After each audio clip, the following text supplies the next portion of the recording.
Hello and welcome back to Final Fantasy XIV.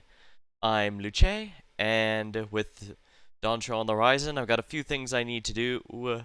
So I decided, what better way to justify a resub than by streaming some stuff going on? No, why not? And one of them that I really need to do before it ends is the... I think that might be the Yokai Watch event. Yeah, Land of Fire, I think this is it. Yeah. The game has a crossover with Final Fantasy 16 going on that is ending on May 8th, which at time of streaming is later this week. So I should probably get this done. Luckily, there's usually not much grind associated with a crossover like this. A Land on Fire, an adventure, neophyte adventurer seeks the Warrior of Light. Forgive me my boldness, but you are Coda Blue, are you not? I see no reason to lie. Then my search is at an end. A big-goggled gentleman tasked me to find you. You see, in hopes of entreating your aid with some matter of he deign not share with me. Pray remain here. I shall fetch him at once. When the UI vanishes, that means a cutscene's about to happen. I still like the Relic Scythe. A lot of them are usually pretty heavy edgelord leaning, which, makes sense. It's a Reaper job, of course it's an edgelord job up there with Dark Knight. But I do like the Magitech look it has. Greetings, champion. 'Tis I who employed the young adventurer to facilitate this impromptu audience. Ah, it's the Wandering Minstrel. As for the why, I have a request that you and you alone can fulfill.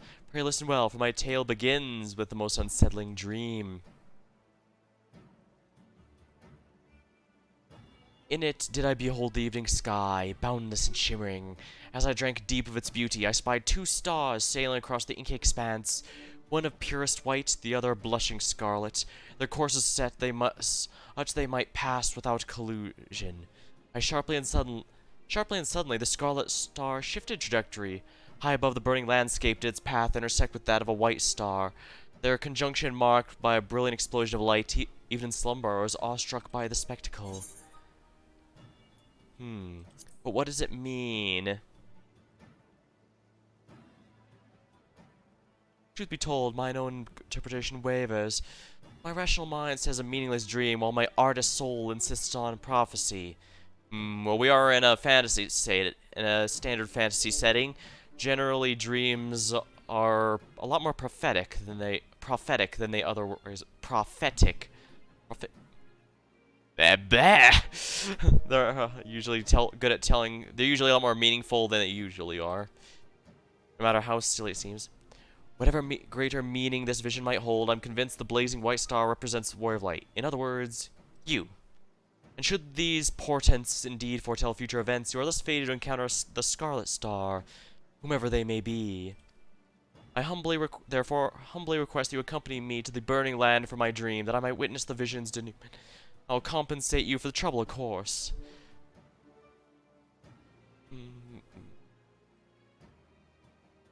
The question is, which territory in Orozia might be considered burning, metaphorically or otherwise? I can think of a handful. Burning where I battled Ifrit, rich and corrupted crystal deposits. The Bowl of Embers where I battled Ifrit would be the most obvious one to start from the beginning. While in relation to its relation to the flame cannot be denied, my instincts tell me nay. The scene for my dream was much more ridge than a bowl. A giant, flickering outcrop of crystal, mayhap? Ah, of course. The burning wall. Yeah, most of these are but thou must, so I might as well have something with it. Ah, a cluster of immense crystals born of the seventh umbral calamity. Aye, it resembles well the sweeping scene of my dream. Well, the first mystery solved, we shall leave for Eastern Thanlan and the infamous burning wall at once. Quest accepted. I've heard a lot of mixed opinions on Final Fantasy 16. I've not directly played it myself, if we're completely honest.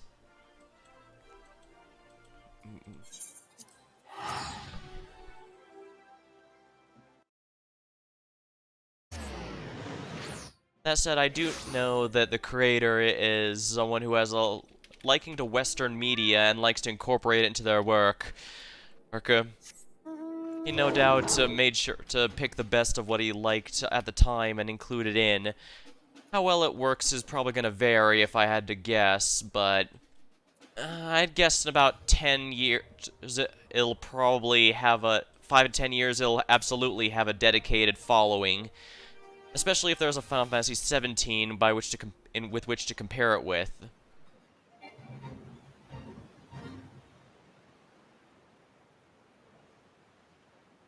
I think it actually I think it is on Steam, but I have to see. I've only played so much of the Final Fantasy series past the 3D eras. That's partially why I played 7 and 9 on stream here, because I needed an excuse to well, I want an excuse to start playing through them since they've been on my 2 playlist for years. I do also want to give 8 some love, since, like Final Fantasy V, that one sucks being sandwiched between two one that are, well, they're well regarded right into this day. And yeah, I know Final Fantasy IX was a bit divisive at start, but nowadays it is absolutely one of the most popular ones. I may have been a little disappointed by it, but I think that might have been that might just be more that 7 ended up aging a bit better than it probably was expecting to, so that one had a bit more relatability going on. But it was still a genuinely great game, and it is considered a classic of the early 3D Final Fantasies for a very good reason. But 8 is in a weird position, so I'll probably want to consider that. But that's probably going to just be another on my list of to do eventually, like Persona 5 and all that. So I can't exactly guarantee it'll happen anytime soon. But nonetheless, I'm glad I'm starting to get more and more into the other Final Fantasies here. I also know Final Fantasy XI apparently started getting new content a while ago, which is nice to see. Yeah, it also means that if Final Fantasy 17 or 18 or 19 or whatever is another MMO, it is unlikely that this one will be left behind as badly as it was thought 11 would be. But I guess that's a lot of speculation and concern for the future.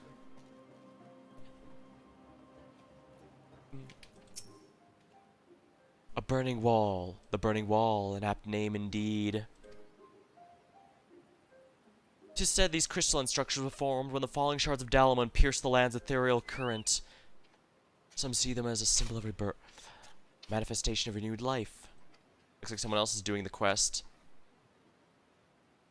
But that's neither here nor there. Let's look around, shall we? Spyglasses at the ready. Yeah, someone's clearly rushing through it. Honestly, well, I did not intend to put the quest off for this long. A perk of doing so usually means that you'll have significantly less people. Like, when I was doing Endwalker right as it dropped, you'll notice a lot of major spots had a huge crowd around it, so it was very, very easy to tell what was about to become relevant. I mean, even walking by on the ship, you occasionally saw people getting attacked by something in an area that was supposedly not meant to have any enemies. So there's only so much you can really do there.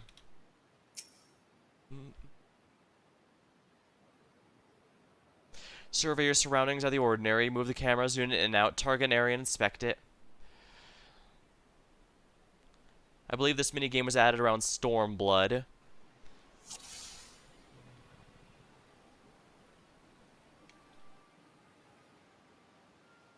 It even sometimes lets you zoom in on things that are not particularly relevant just because they look amusing. Before we look close at the strange man. Let's see here. Is there anything else interesting I can inspect? It doesn't look like it. And sometimes they let you look at something with some silly dialogue. He must be a Dark Knight. Perhaps I should do this quest as a Dark Knight. Make an unusual discovery.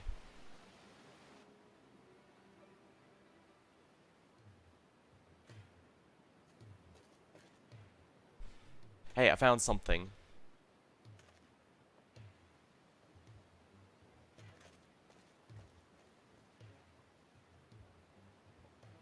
Seems that dream was indeed prophetic. Prophetic. Pa. Hmm. I'm not a healing job right now, but... Ugh.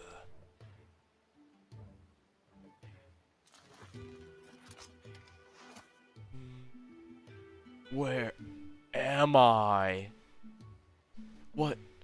What's going on?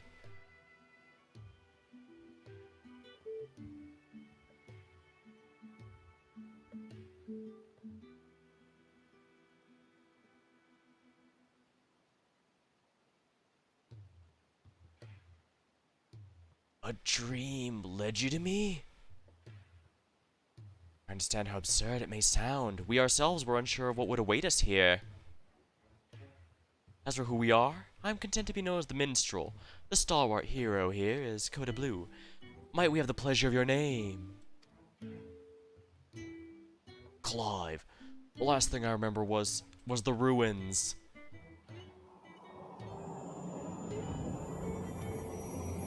Ugh.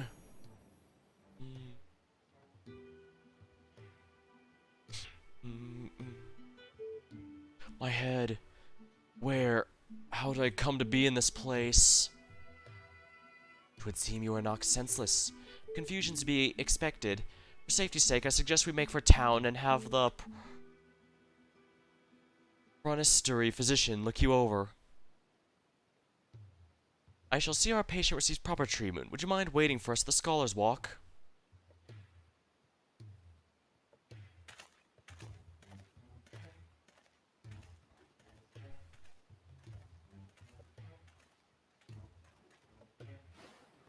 Maybe I should be Dark Knight to match, since he's clearly got an edgy design and weapon. I really do like this scythe, but it doesn't really match my outfit nearly as well as the... Well, I can cast Glamour right now.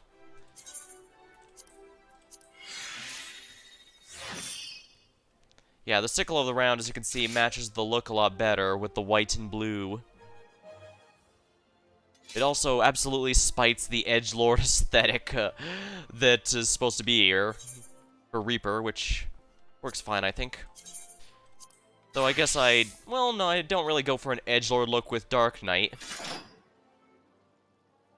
I could just be some traveling guy with a big-ass sword. The Sophia Greatsword remains my favorite skin after all this time. I guess the black and gold just gives a very regal look that I haven't... There's a lot of... Well, no, there's a lot of genuinely great-looking greatswords. I just really like this one in particular, I guess. Plus, the glow is present, but not overbearing, which is always nice.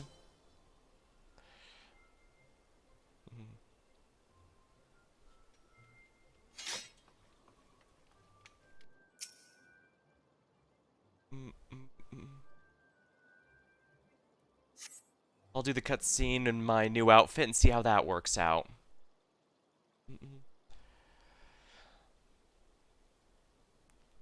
think it looks pretty fancy myself. I think I mentioned it in a previous stream, but I do typically prefer thick robes or coats over plate armor for tank jobs.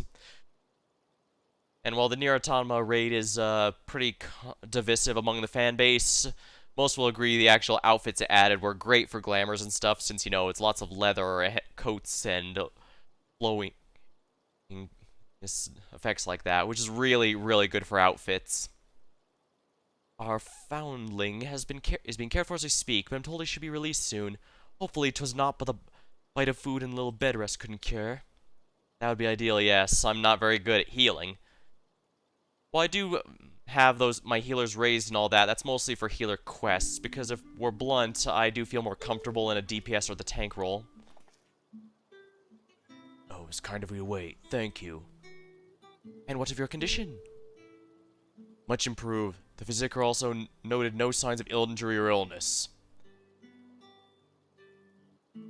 Yet my memories remain hazy. How did I end up here? Whatever I was doing, it was important. I'm sure of it. I must return as soon as possible.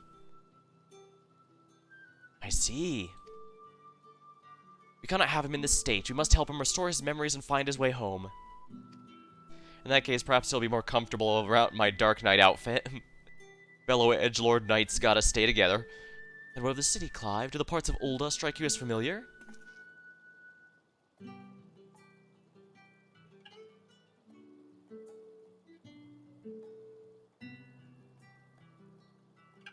No. Maybe I've simply forgotten, but I recognize nothing. Not Ulda, then. Still, I should like to think the sights and sounds of a well-known locale should hasten your recovery. The Burning Wall, a place where we found you, it's situated in the midway between Ulda and Gridania.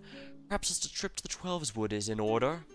Gridania, say. The name rings no bells, but I have no better suggestions. And would you like to take me there? Sounds good. I'm already in my traveling outfit. Meanwhile, I shall make the rounds of the neighboring settlements, ask if they've heard of you. Let us rendezvous in Gridania anon.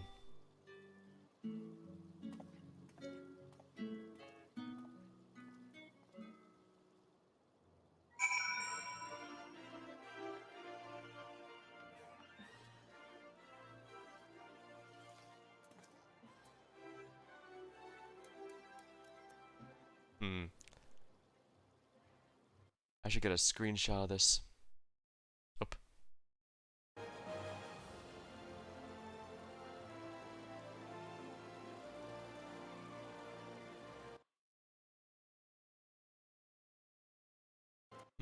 We do make a good edgelord pair, but the entire situation's knocked me off balance, I'm afraid. Koda was I appreciate coming to my rescue. Still, you must have your own business to attend to. We can set out whenever you're ready.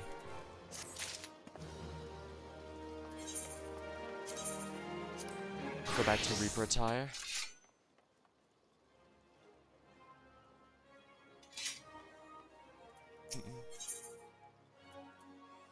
Pain to recall. I have actually run into people who main red mage that don't like wearing the color red very much. So, I guess it's pretty normal to sometimes feel like... Then again, maybe we look better as a black and white setup. Red and black, white and blue. Why am I screwing around like this right now? Honestly, I don't know, but I kind of like it. Hope you don't mind.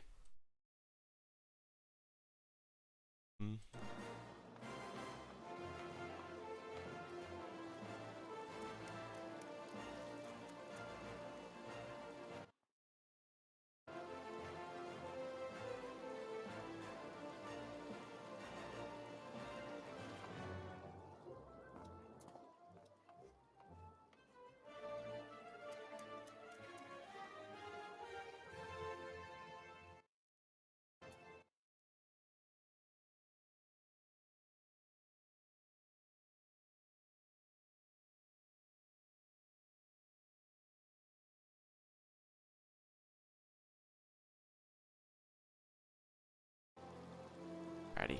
Sorry, I was just...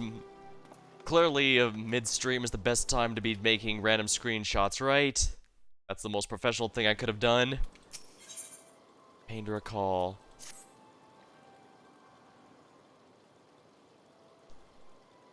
Already? Well, let's head out.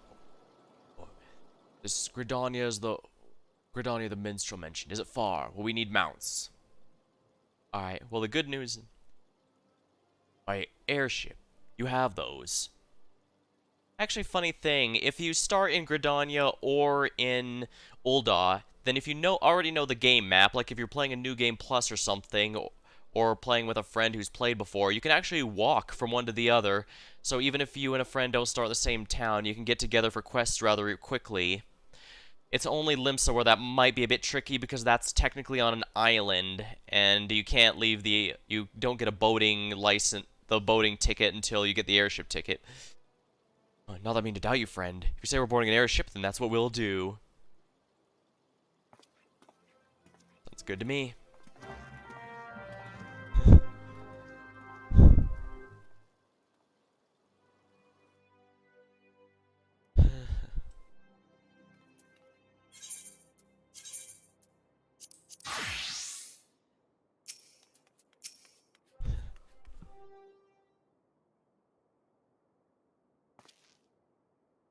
Oda, if I'm asking a foolish question, do these airships of yours actually fly?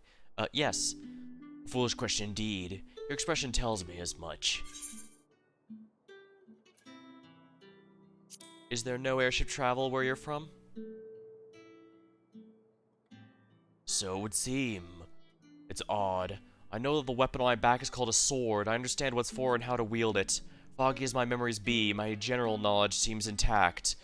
Yet hearing you speak of functional airships, I've felt confusion, disbelief, for something you clearly think of as commonplace.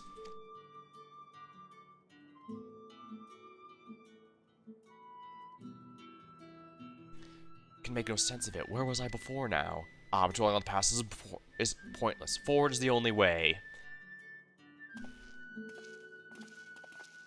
Yeah, if you can't find your way back, perhaps moving forward is an alternate option.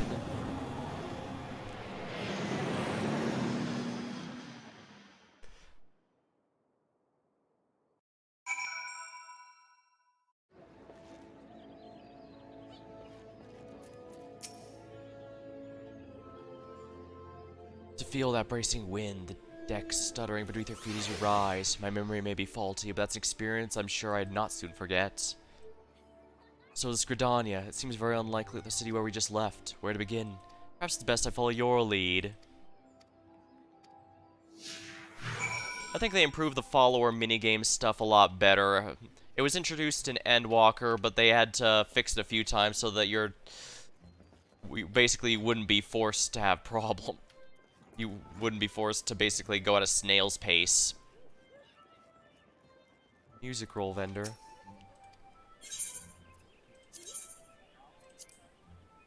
I have all these, right? Yeah, I'm pretty sure I bought all of them. I do think the orc rolls, the music rolls, were one of the better additions to the game. They were actually added a good ways in, if I remember right.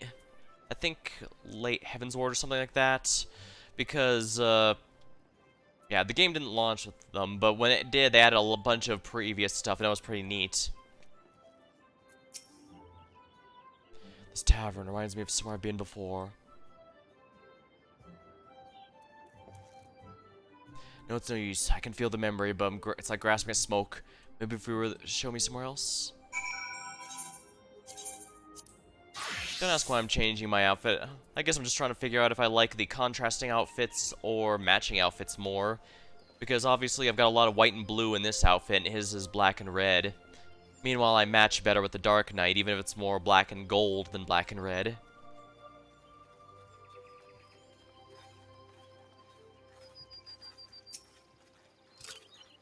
A chocobo. Now that's something I recognize. Yet it's more than that. I had my own chocobo once. I'm sure of it. But for the when and where, I haven't the foggiest.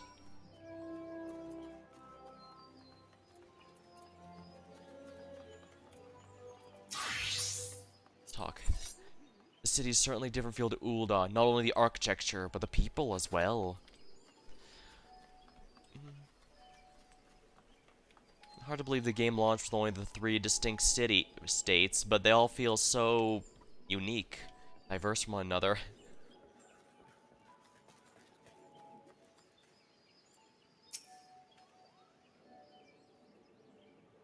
An impressive crystal. Not a mother crystal, surely? No, not nearly large enough. Oh, I try to remember, the fog in my head almost seems to go thicker. Well, there was a mother crystal, but that was, we don't have one anymore. I'd rather not go into the details. It's kind of depressing.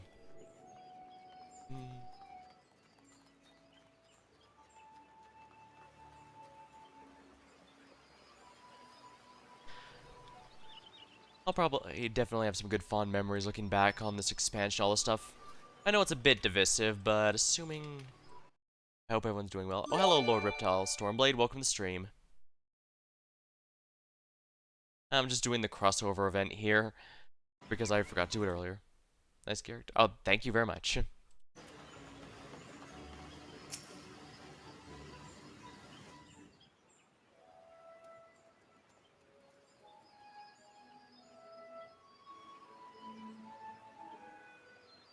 This is truly a beautiful place.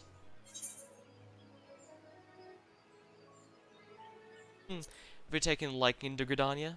I know that's not why we're here, but that doesn't mean you can't enjoy the time that is here. Well, I do like what I've seen of it. Seems like a peaceful life here among the trees. Only, I just can't shake the strangest feeling. If it's too peaceful, that doesn't sit right. Vortag, is there a chance? That's mostly a networking thing. Although I have played games added. I mean, I did play a Dragon Ball game recently, and Majin Buu and Cell have lots of that.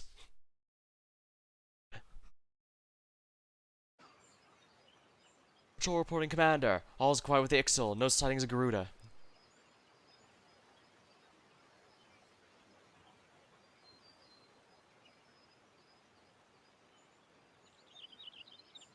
For which we are profoundly grateful. Addy, soldier?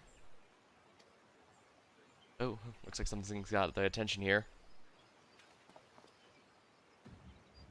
Wait, did he say Garuda? Did he say Garuda?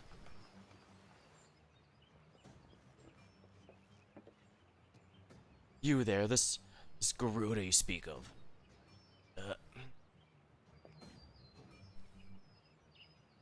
Sir, are you alright? Koda, do you know this gentleman? We found him outside with amnesia. Seems to be happening a lot lately, so we're kind of... Memory loss, you say? I'm sorry to hear that. It seems Garuda's name might have sparked a memory of some sort. I was in battle with Garuda. I fought her, I'm sure of it. Please, you must tell me more. Anything that might help me remember my past. Of course, Gridania owes a great gratitude to any who stood against that destructive fiend. However, there's more that suited the task than I. There was one more suited to this task than I. Our elder seed seer is well versed in not only the primal lore, but treatment of bodily afflictions. She's surely your best hope for recovery. Well, that would explain the memory loss, since primal corruptions can cause things like that. I'll send word to the Stillgrade. Stand ready to escort our guests to an audience. Understood, Commander. Pray meet me at Novika's altar in Gridania. I'll see that you are granted entrance to Lotus Stand.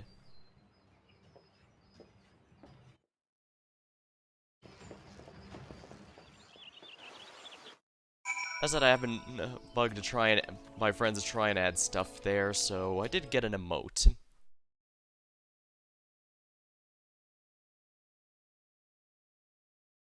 For the record, my emotes and all that are all credited to the artist I've gotten listed in the panels. There you go, have some fun.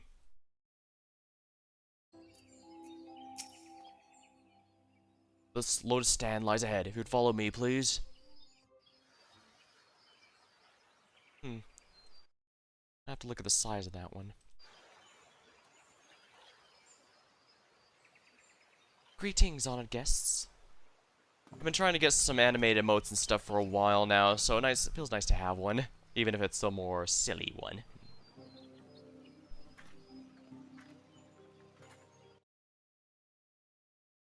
It is indeed. It's the. Yeah. Commander, hello. As approved me your friend's condition. This is he? Yes. A pleasure to meet you. I'm Kanisana, the Elder Seed Seer of Gridania. Basically the leader. I thank you for a gracious welcome. I'm Clive, though beyond that I fear my introduction may be a bit lacking. Please concern yourself not with the proprieties. 'Tis of your memory loss we are here to address. I'm told Garuda's name has awakened some previous recollection. Yes, the instant I heard, a hazy vision of battle arose. I think perhaps if I could hear more of Garuda. A wish easily granted. Who is this? Garuda is the deity revered by the Ixal, a people who once dwelled here in the Twelves Wood. She appears as a winged entity. Super cool, wish I could try it.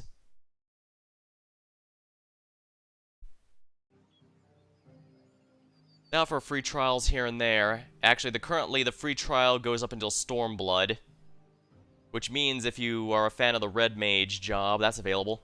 She appears as a winged entity, half bird, half woman, who commands the wind itself. Most frightening, however, is her capricious temper, as unpredictable as a howling storm.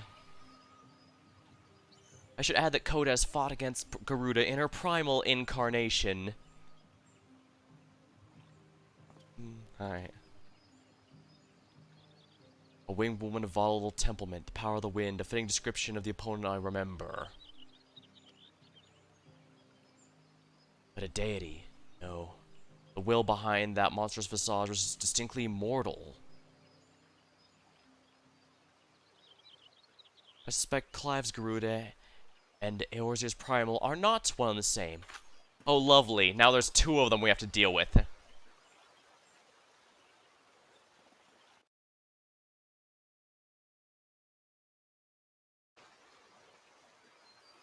Mainly as Clive is not of our world. Explain yourself, minstrel. I went back to where we discovered Clive and questioned the folk in nearby settlements.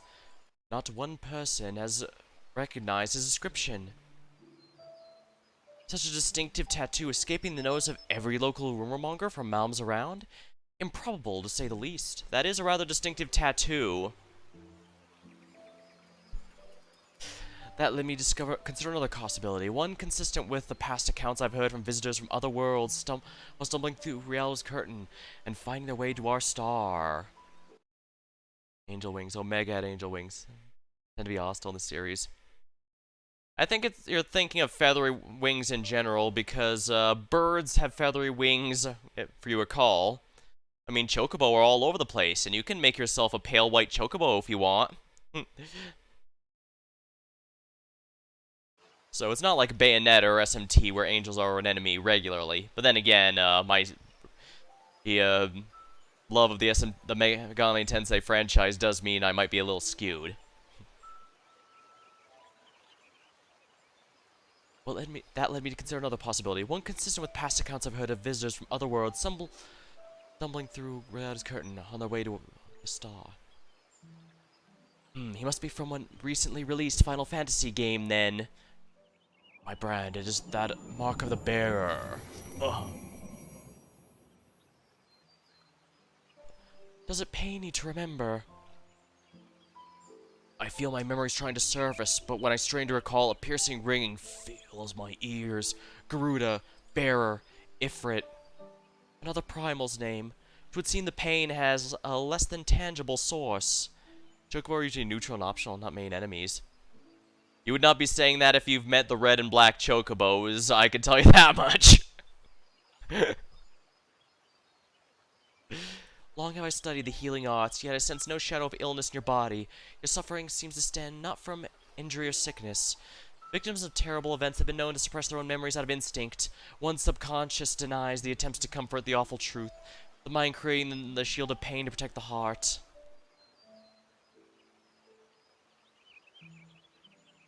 The barrier of my own making is of my own making, then how I might overcome it? With our aid, of course. I see no reason not to help.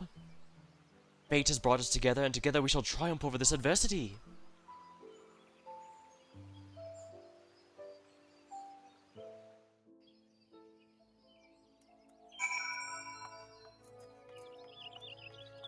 I think it depends on which Final Fantasy game. Like, as much as people like to claim Final Fantasy X is anti-faith and all that, it's kind of not. It's actually heavily based upon Japanese lore, actually, if I remember right.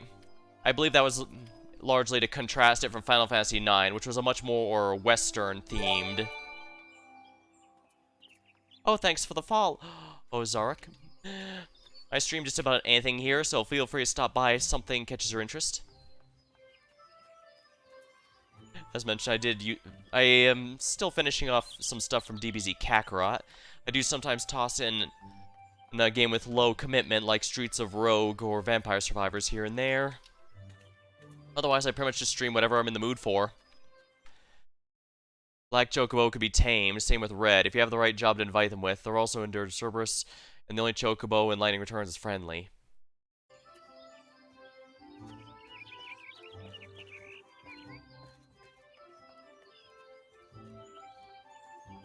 Yeah, you can tame them, but that doesn't change that they're an absolute pain in the ass to deal with because things can go wrong so quickly. They also return in this game, where they also like to make your life a living hell. So at least they're completely consistent, I suppose.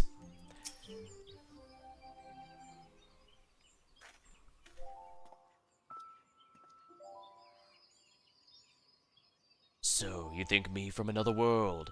And my memories of said world are not unlike to return unless I acknowledge some terrible truth.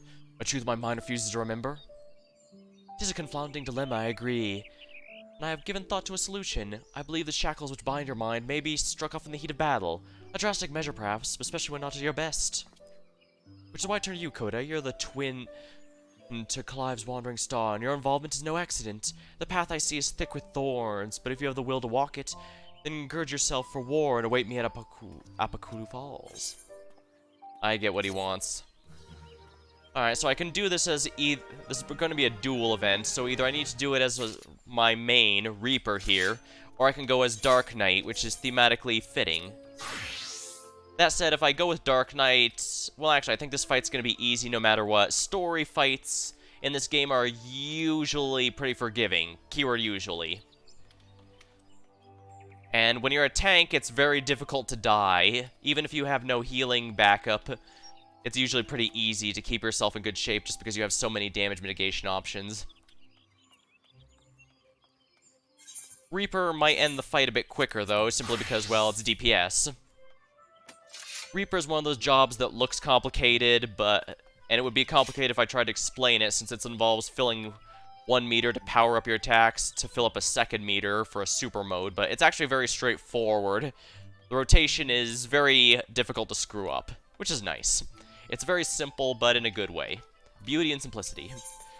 The path infernal. Clive seems somewhat bemused.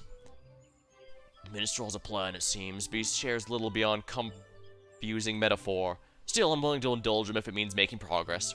We're to meet them at this Apakalu Falls, right? And where's that to be found? Oh, right, here's this on the map. Good, not far. Alright, let's get on with it then. I could go as a healer, but I don't think... Oh, I can teleport, actually.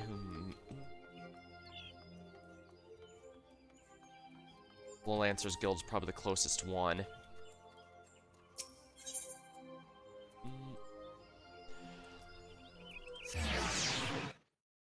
I'd say all of the tameable beasts and tactics, my favorite are likely the Hydra, which are more of a pain, so super tough.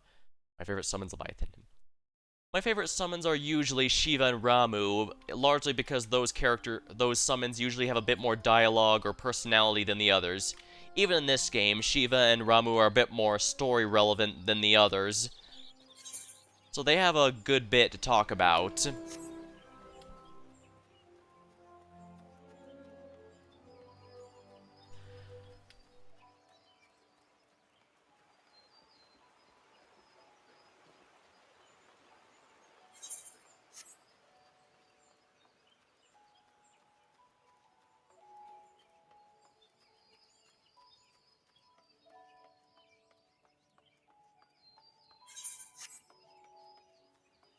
Let's see here.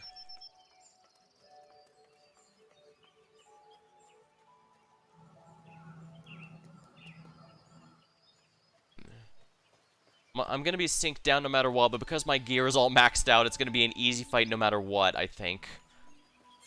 I don't really have a favorite healer, because while I do have all mine leveled, as you can see here, I'm not really a healer. I do play tank a lot more. Some Dark Knight being the main one, of course. I could also go with Red Mage if I want a bit of everything, I suppose, but... I suppose, thematically, it'd be good to have the black and white. Unless, maybe... the two, Darkness?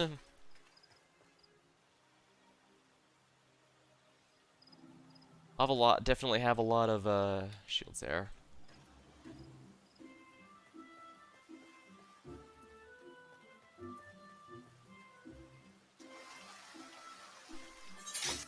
I appreciate your enthusiasm, Lord Reptile, but the Force Office is a best secondary here. It's not a main focus. But glad you're having a fun time.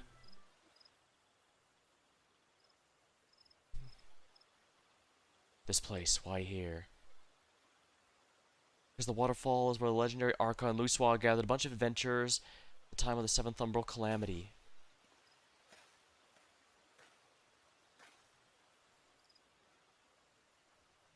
Their purpose to extinguish the infernal Ifrit. Ifrit! I know something's here, why can't I remember? Clive recalled several words in the Elder Cecier's presence, words which brought him pain. Significance bearer eludes me. While the significance of the bearer eludes me... I believe it does, actually. Actually, let me check right now.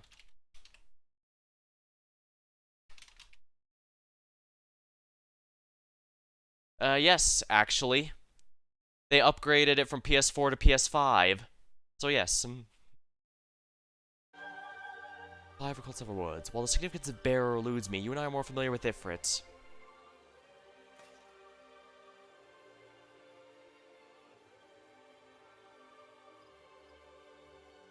Concerning your reaction to the mere mention of the name, 'tis likely the primal, or its equivalent to your world, is deeply connected to your condition. Thus I've resolved to weave my lyrical magic to bring you face to face with the Ifrit of our world.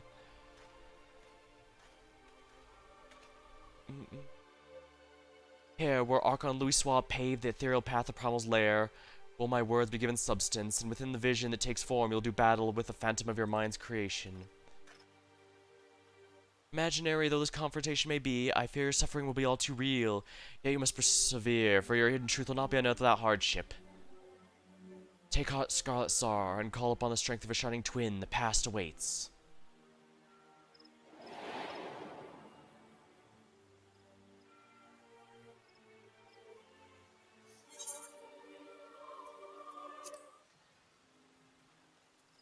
Oh, sweet. Genshin and God of War Ragnarok. While Assassin's Creed Mirage and God of War Ragnarok are single-player linear games, Be Warned Genshin Impact is a live service gacha game. So that's not going to be ending anytime soon, and it's going to be very grind-heavy.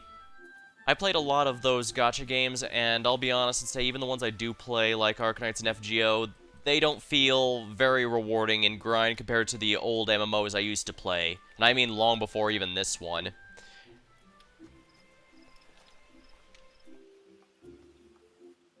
I'm one of the old guard that remembers the MMOs from before even World of Warcraft. Man, most of them were actually not that great. But it also does mean I've learned to appreciate rewarding grinds and not rewarding grinds.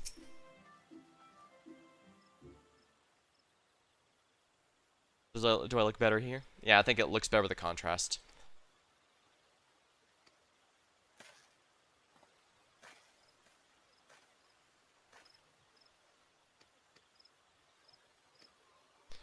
Ifrit! Sorry to have to redo this just to swap my class, but I do think it's a good idea. I spent this whole time trying to decide if I wanted to be in contrasting outfits or a matching outfit. But I think the contrasting is going to be better for this purpose of what the story is going for.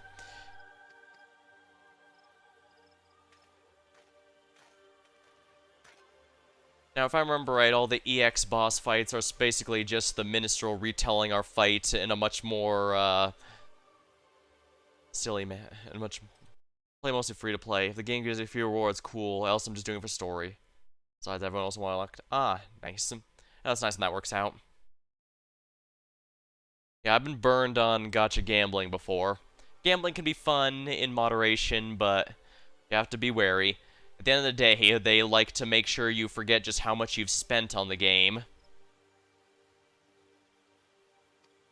Your past awaits.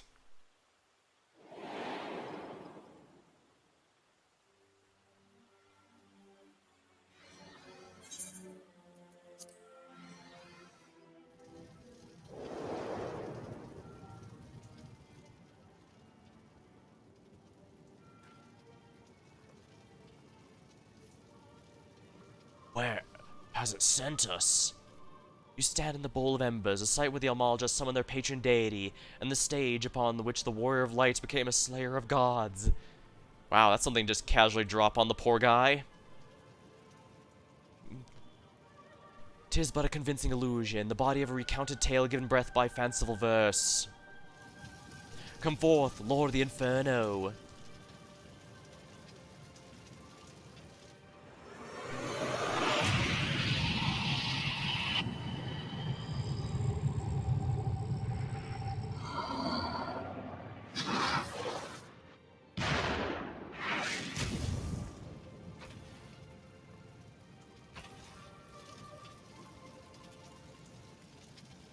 An accurate facsimile, yet not quite the Ifrit you know.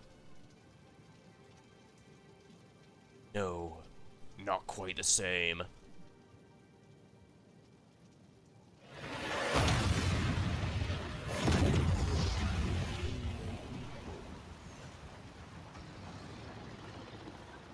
Oh. That's different.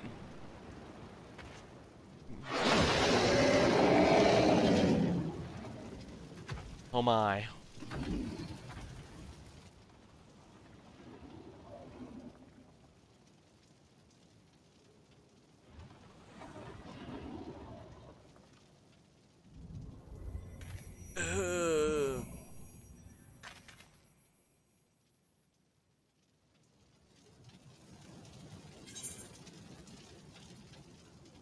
I'm ready whenever you are.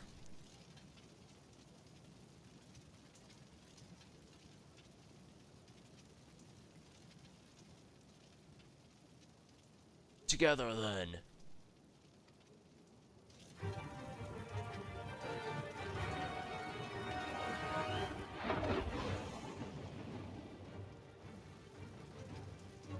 Yeah, always make sure your builds and stuff are taken care of, including before subscribing to a game like this. Although again, it does have free trial up to Stormblood, which is the 3rd expansion. Pretty good. That's the thing that killed Joshua. Yes, I've been on its trail, seeking vengeance for my brother.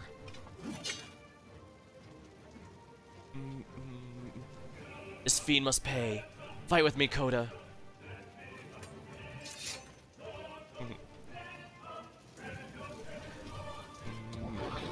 Oh yeah, I love that contrast to white and blue and red and black. During this battle, you gain access to special duty actions. Rising flames to charge the foe and inflict high damage. With the proper timing, use dodge to avoid taking damage, even if you're within the area of enemy's attack. Certain enemies will be preceded by a countdown. When this progresses the dodge action, quickly use it. After executing a successful dodge, it'll change to Precision Strike, which is an opportunity for additional damage. Ah, so this must be a mechanic from Final Fantasy 16.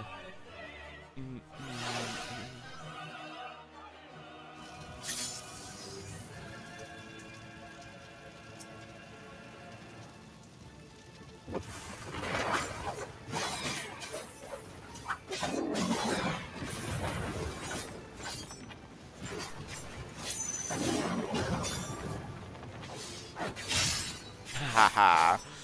Well done. Now it's yours.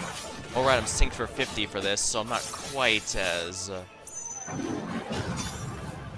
Well, I think I'm still happy that I'm a Reaper for this, because Dark Knight really doesn't like being below Stormblood level.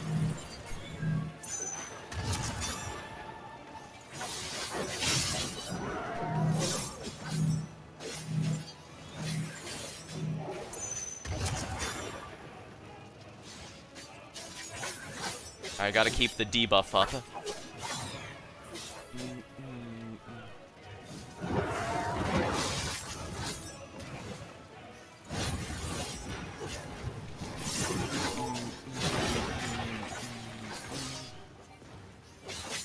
Alright, for here, I'd basically just fill up this 1 meter and use it for the big attacks.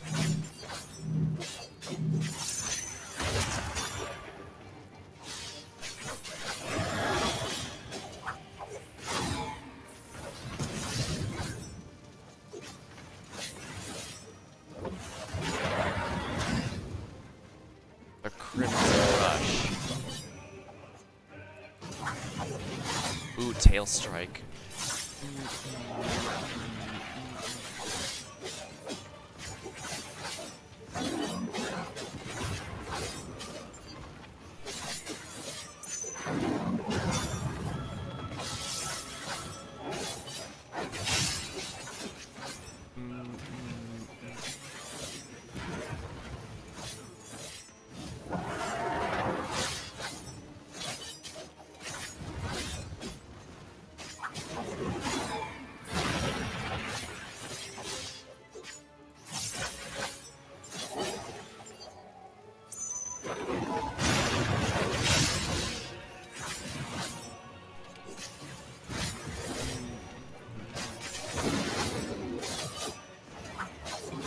These flames grow hotter. Watch yourself.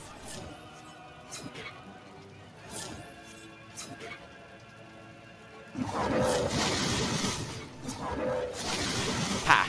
Got it.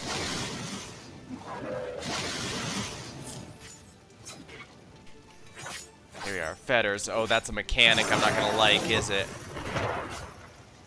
Shh, I can't move.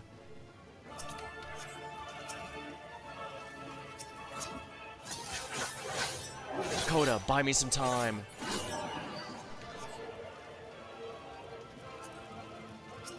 Defend Clive. Alright.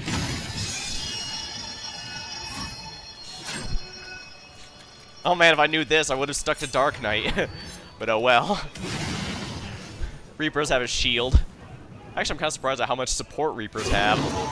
I would have expected them to be one of the selfish jobs. My thanks.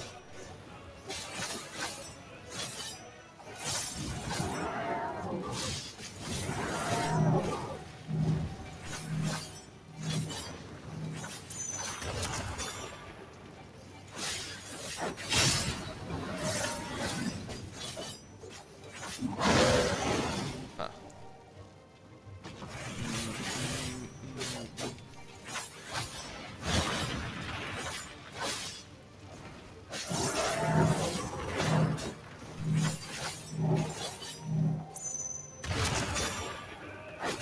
Ha! The Infernal Shadow.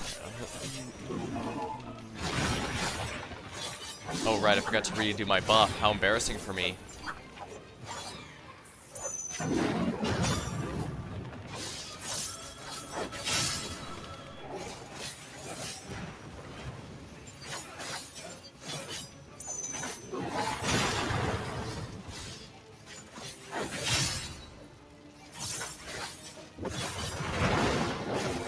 Here we are.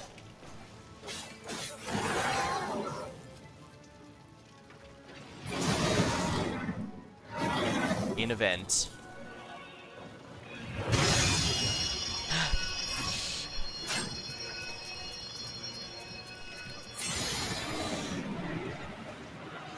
Coda.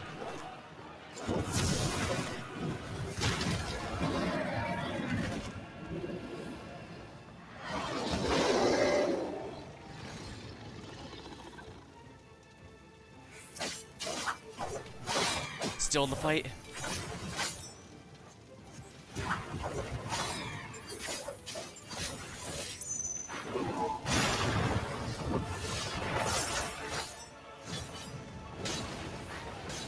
Right, of course he'd have this mechanic. These blades are fitting in power, but not if we break them.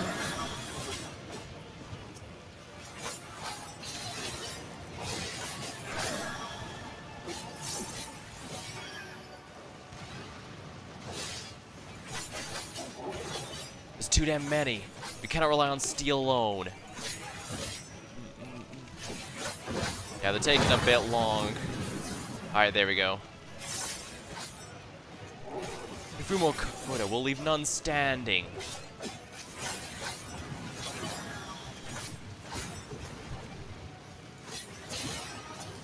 Coda, no! Wow, damn it, I messed up really badly.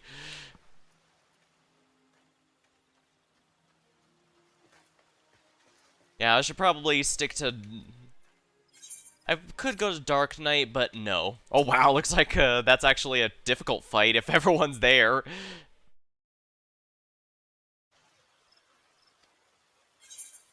I can skip this cutscene because we know where it leads.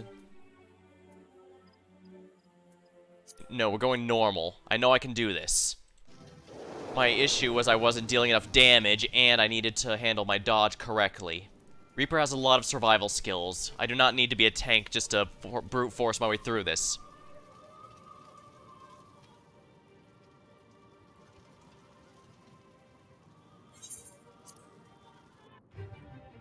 Huh, interesting. Alright, let me grab a sip of my drink and I'm going right in.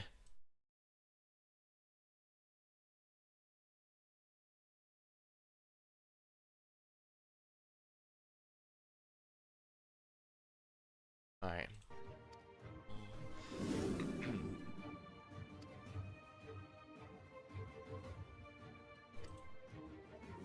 I guess I'm supposed to be using I was supposed to be using dodge though, but I messed up. I tried to use the manual teleport to get out of it, but I wasn't fast enough.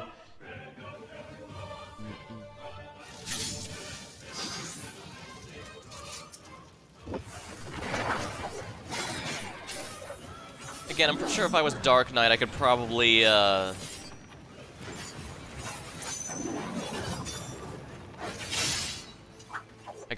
just brute force it, since the 30% damage reduction from my skills are more than sufficient, I'm pretty sure.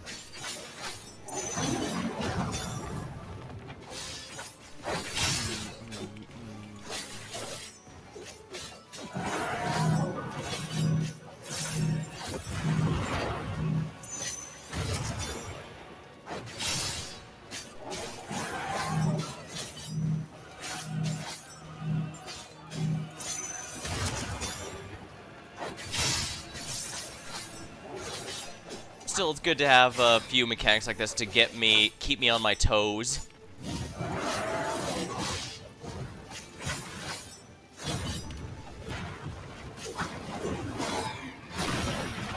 And again, Reaper has Arcane Crest, my shield. It protects me from a bit of damage, so if all else fails, I have options.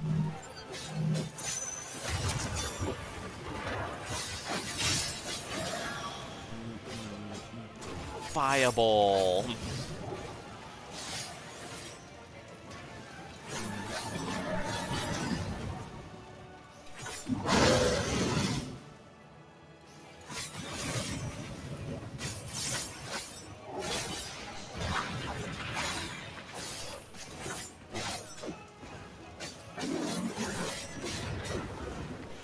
Sorry, I'm a bit distracted there, but thanks for stopping by. Ha. Precision Strike seems to be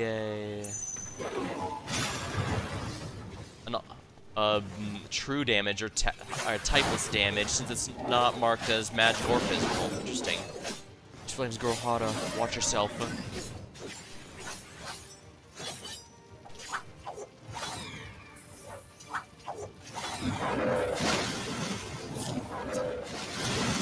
Ha! I've got a few tricks up my sleeve.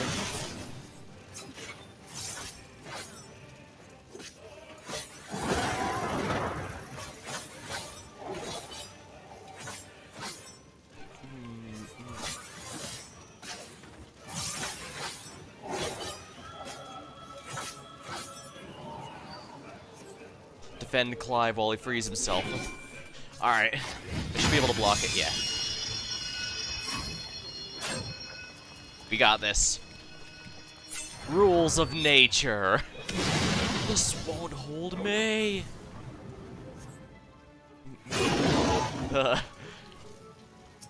Definitely not something a DPS is designed for, but hey, if it works, my thanks.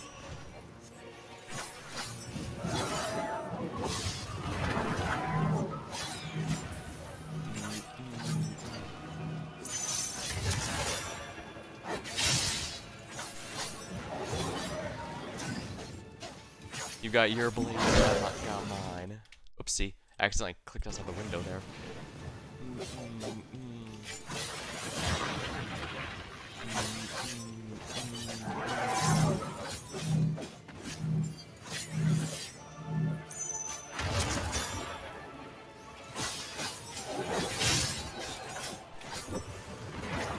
Yeah, these attacks are...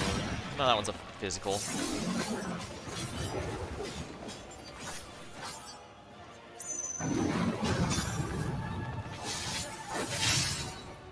Let's stop it.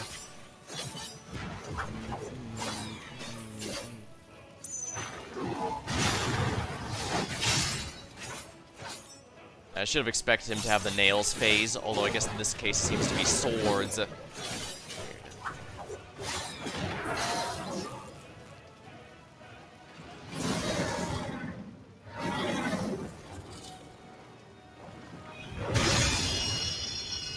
Oh, no, you don't.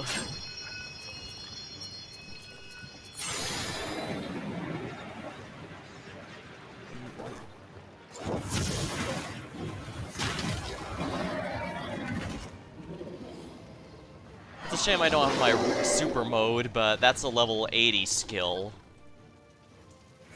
So I don't have it when I'm synced to level 50. Still in the fight? For now, yes.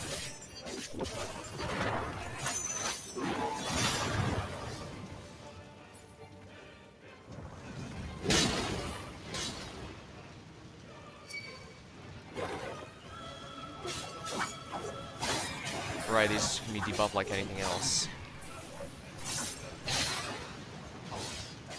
Wow, I really messed up there. That's embarrassing.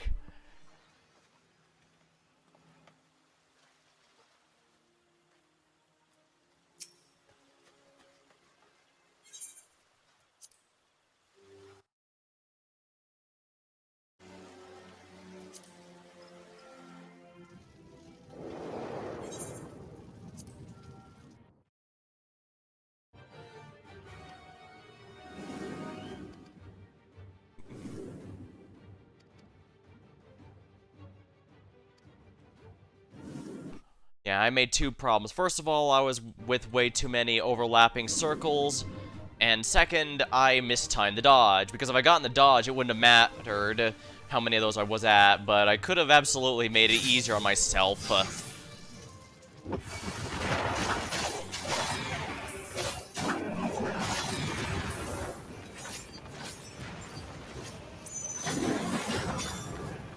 Well done. Now it's sequence.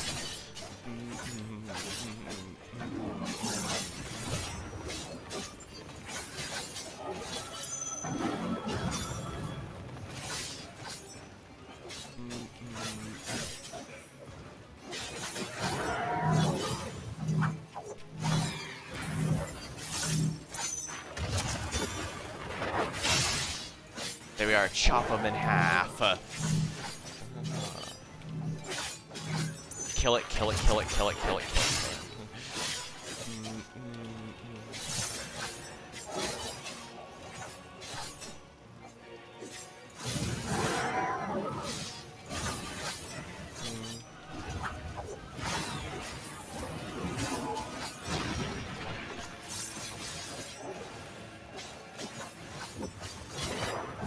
Yeah, these are all almighty attacks, for lack of a better term.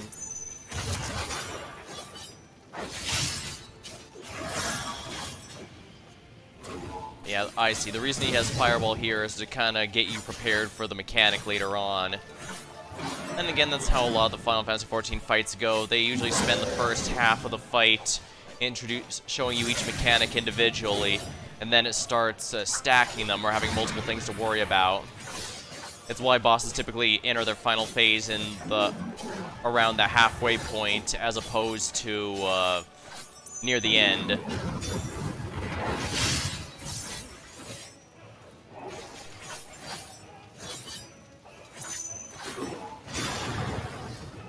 Kill it, kill it, kill it, kill it.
Alright, so it's about 30% he'll hit the next phase that keeps killing me because I'm an idiot.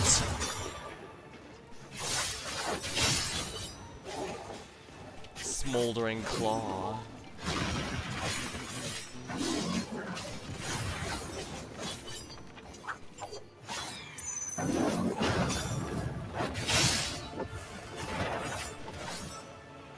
Alright, here we go. 30%, I believe, is when he's hitting this.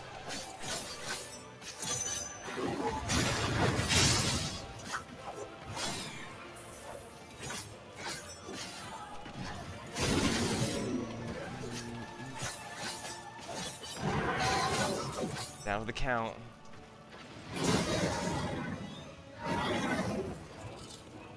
Will you stop this already?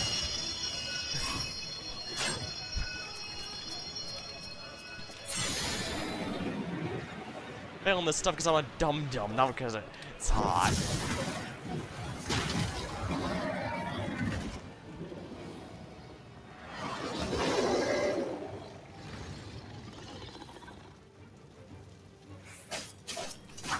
Still in the fight? That would appear to be the case, yes.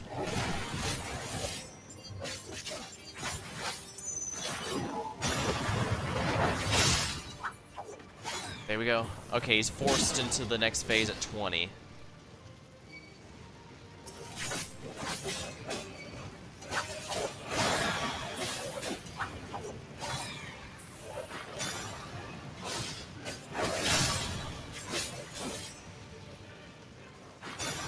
There we go. Alright, good. We're slowly getting this done. What's he doing? Flames Rebirth.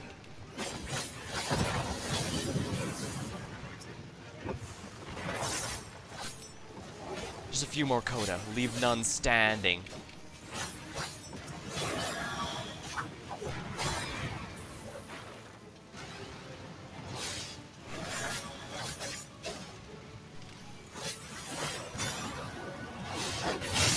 There we are, that's one last down.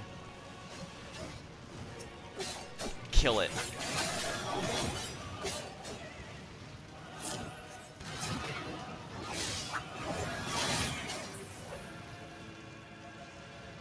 On your guard, he means to unleash hell. Of course I activate my shield a second too late, just like I do in dungeon content.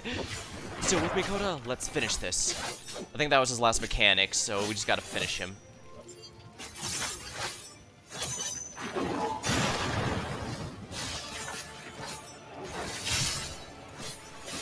Fiery Rampage.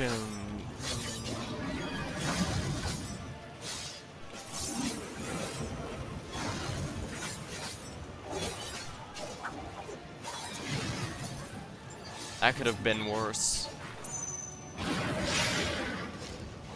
Oops. Well, I have no idea how that worked. I had the timing completely off. I guess they must have had a... It must be set to be a little generous because... Oh, yeah. Remember how I said they'll start mixing mechanics near the end? Oh, dear.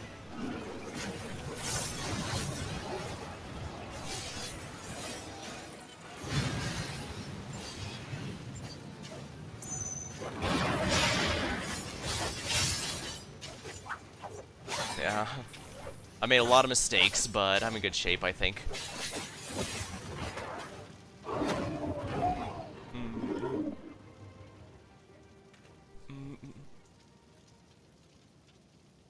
I blamed another to spare myself the guilt.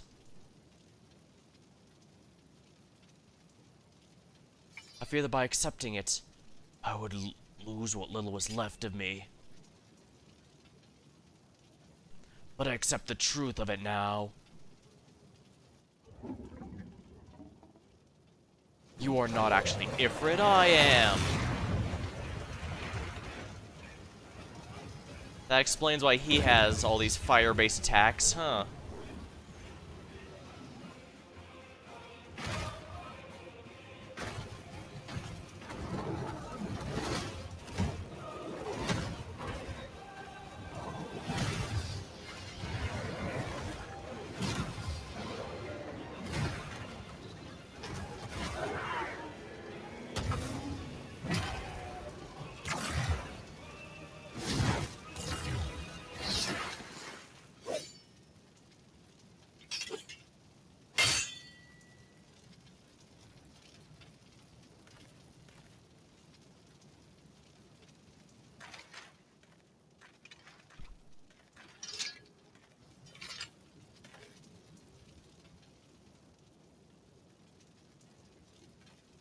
the battle against your own mind, 'twould seem you have emerged the victor.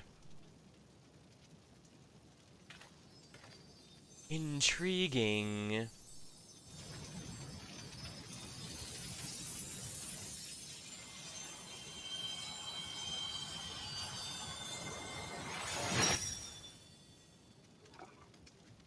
Oh, hello, doggy.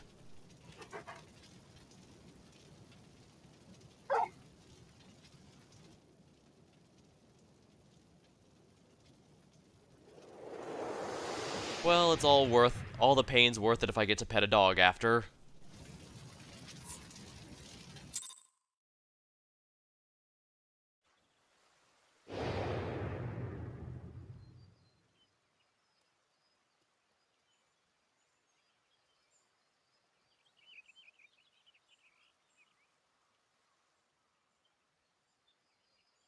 The illusion is unraveled, yet you've brought a friend back with you.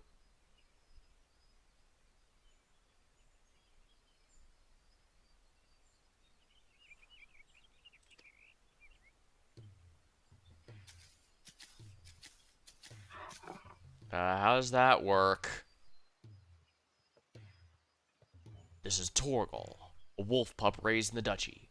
There is no more loyal ally in the battle, and no keener guide when the road ahead is uncertain.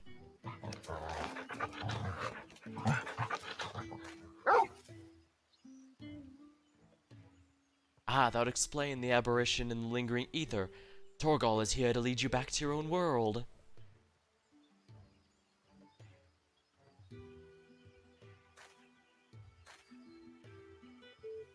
Clive has embraced his harrowing past, and in doing so reclaimed the memories he's lost.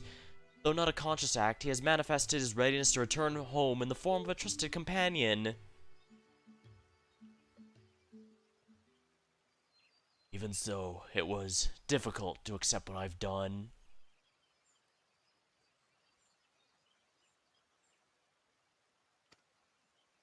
I see. My younger brother, Joshua, he was a kind and gifted soul. As the inheritor of Phoenix Flames, he was destined to become Archduke, as our father had before him, but Joshua was murdered, his bright future cut short.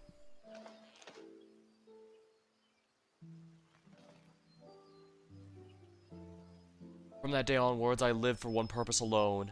A dominant of fire had slain my brother, and I would have my revenge. I spent all years tracking the killer until one day I came to understand it was like me all along. Ah, kind of like how Goku... Well, I haven't played Kakarot, so it is relevant. When Goku saw Vegeta transform into a great ape and he explained how it all worked, Goku realized that it was in fact him that ended up killing his grandfather. He was the monster, the supposed monster that had killed him all those years back. It was actually a pretty heart-wrenching scene. I was disappointed that it got missed out on, but it had been... I was so young and distraught when I first summoned it, for I hadn't known such power lurked within me, or that could even exist at all. The transformation was instinctive, uncontrolled, and it was by my hand. Okay, so it really is like Goku's great ape. Oh dear. I can but imagine the anguish this caused you.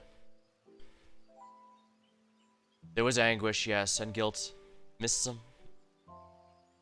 Hello, Emma. Welcome to stream. Nah, someone was just really enthusiastic about it earlier. Although I do have an emote for it now, kind of. I think I even showed it to you the other day. Still, it does feel nice having an animated emote. I've been wanting one for a while, so... And I ended up getting inspired by a, yeah, it's this one. Yep, that one. It's the most mainstream version I could have possibly gone with, but... well, I don't want it to be a main theme of the channel. Just have it as a present thing.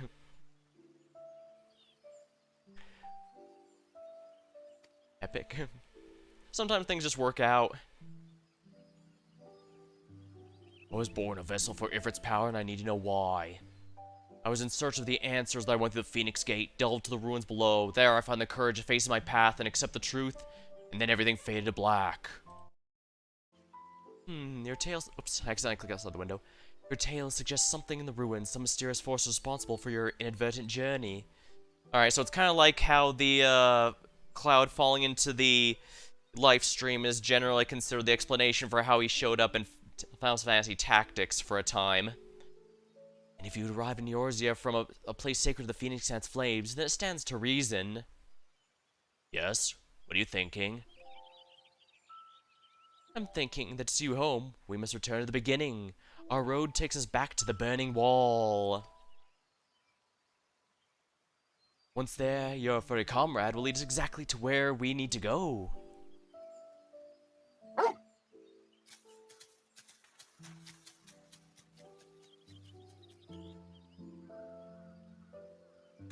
I'm glad I ended up going with the contrasting colors in the end. It really helped make the whole thing feel thematic.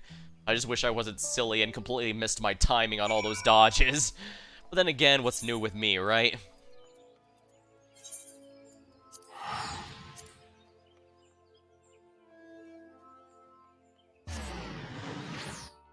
Ah, well.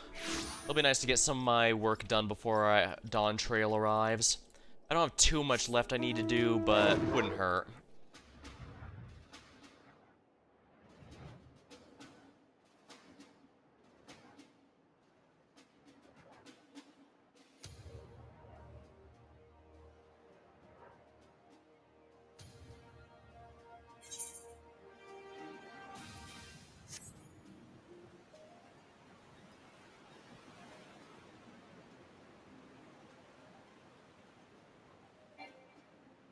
Your mount can fly no higher. The burning wall.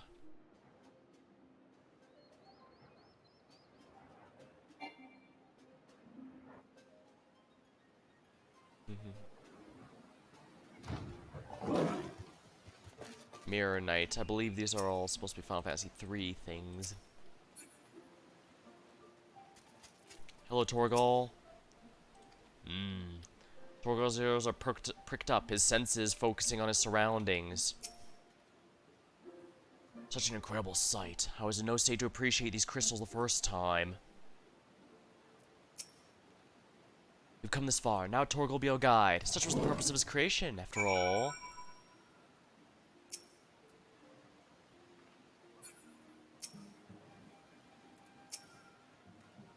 Coming this far? Now Torgal. Ready, Torgal? Alright, take me home. Bark, bark. Once you choose to depart, Clive and the Wandering Minstrel will accompany you. Then Torgal will begin leading you. Follow to the destination, don't fall behind. If you leave... Ah, so it's, I see, an escort. Or rather, I'm the one being escorted.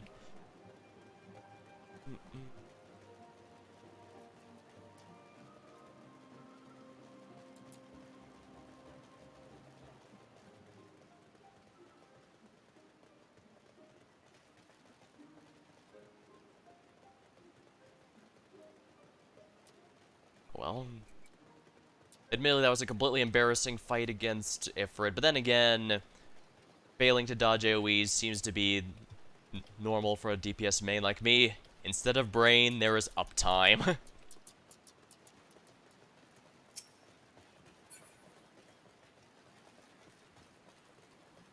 It's a big spider web. Oh no, that's the goblin nests. Now, you see, I was kind of hoping since the event's almost over, people wouldn't be doing it by and large. I sense the end of this extraordinary tale is at hand. Bork, bork.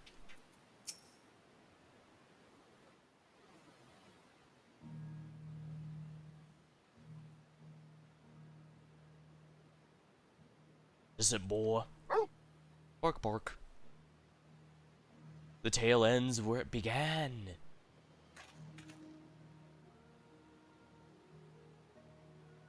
Where you first found me? Indeed. I was baffled as to why this of all places would serve as a junction between our worlds, but I think I now understand. Wait, you do? Some years ago, Eorzea was visited by a cataclysmic disaster known as the Seventh Umbral Calamity. Yet even as the fire and ruin threatened all we hold dear, the world underwent a mystical renewal. 'Twas as if the star was reborn. One theory attributes the miracle to a benevolent entity, claiming the undying phoenix flared into being to save us in our hour of direst need. The phoenix?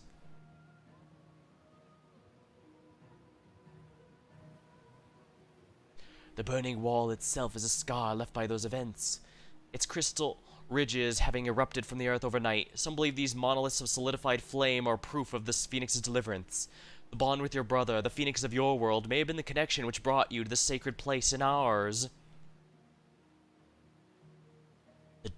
Drawn to the flame.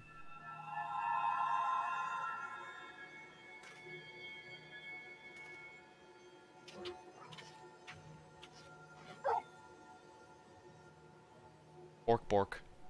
It seems our time together is at an end. Thank you both for all you've done. All I did was smack a few things for you. Press on friend. Press on friend, no matter how daunting hardship or bitter the truth. Always. No matter what fate awaits at journey's end.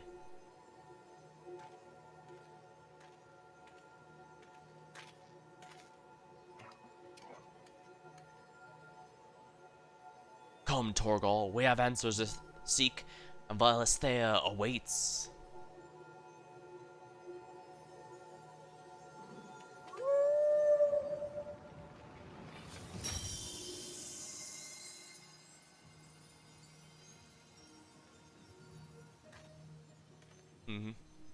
So that's 3 Final Fantasy games that have... we count Lightning Returns, that's 3 mainline Final Fantasy games that came out since this one. Interesting. And then he was gone. I feel the stirrings of a ballad. But nay, to be hubris to imagine I could capture Clive's stories from such fleeting an excerpt. You should probably play his actual game if you want to know the full thing.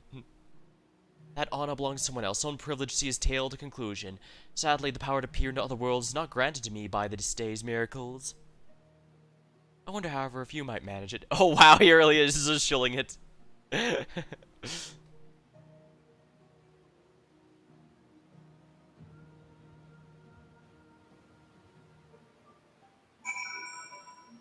And to say to reveal the obvious plot twist, yes, the leader of this game also heads Final Fantasy 16. The teams are different, so there's a lot of differences between them. Plus, you know, one's single player, one's MMO, but yeah.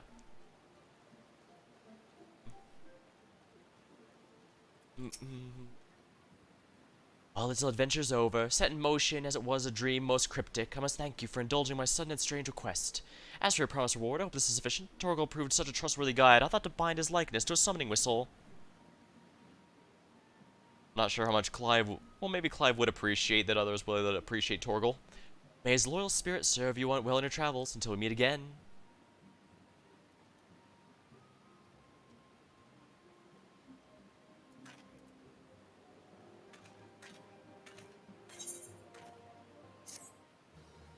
You can now exchange for special items the gold saucer. Found the flame. Oops. Here we are. Torgal pup. Go on. You don't want to pet the adorable fellow. What could possibly go wrong? This horn-carved instrument emits a steadfast tone that calls trusty Torgal to your side.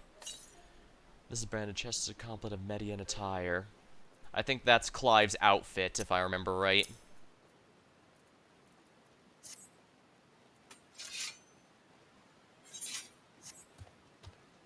Well, I embarrassed myself a bit in the Ifrit fight, but I was also stubborn and didn't just be a tank who could could theoretically face tank most of the problems. So, I think it would be fine.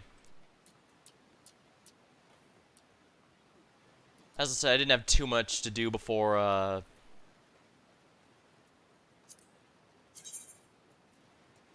Dawntrail, but it's probably best I get some of it done, and I figured I should probably do this one on stream since we don't know if this collab's coming back.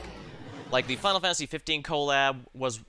It did rerun relatively recently, but it was actually gone for so long, many thought it generally wouldn't have a rerun. Which is funny, because the Yokai Watch collab has come back for, like, the 4th time. Although, granted, the Yokai Watch collab actually requires grinding. It's not just a simple storyline.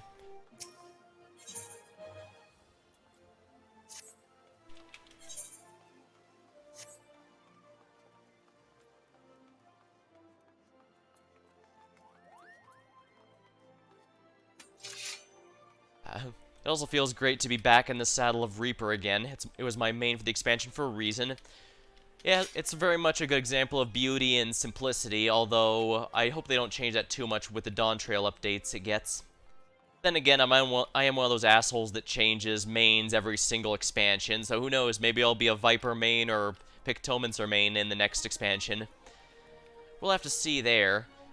Especially now that I've actually played Final Fantasy IX, and therefore well, it's speculated that Viper's loosely based off Zidane's fighting style, but you get what I mean. It's definitely going to be interesting to see those in action.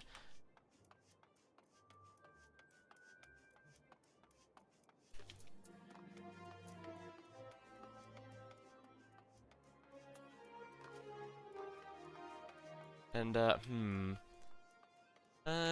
well, let's see. It looks like that since that's done, it's only an hour and a half. Do I want to redo another roulette or something? Well, actually, one thing I could do is head over to the Gold Saucer and pick up the Yokai Watch crossover item.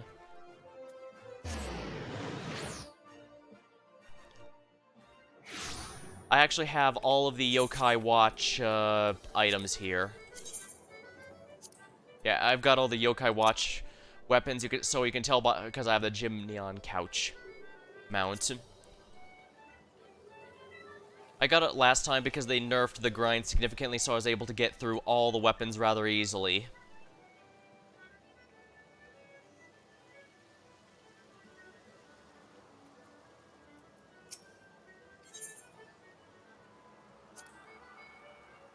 Framer's kit costs 20k. Yeah, why not? You've proven yourself a loyal friend to yokai of all shapes and sizes. You deserve this. A singular gift to your singular devotion. And there we are. Yokai Watch Framer's Kit. You acquire the portrait elements. Excellent. The portrait collectibles are something I'm also glad they added, because like with the Orchestron rolls, it does give a reason to run older content, either to get those items to sell to others, or to just add to your personal collection. Just little stuff like that really does add to the whole experience, I think. The game is about as... The game may not be too grindy, but it does at least make sure that what grinds there are do genuinely feel rewarding. And that goes back to how I said a lot of mobile games feel like they have grind that does not feel rewarding, while MMOs, old and new, have grinds that do feel rewarding. It's hard to put into words, I guess, how I feel there.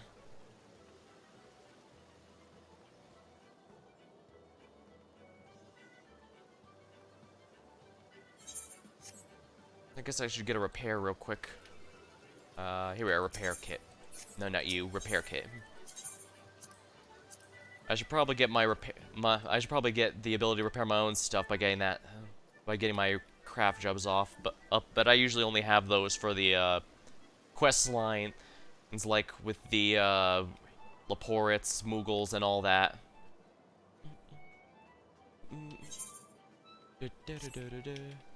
Oh right, I could sell the card. I don't need one here.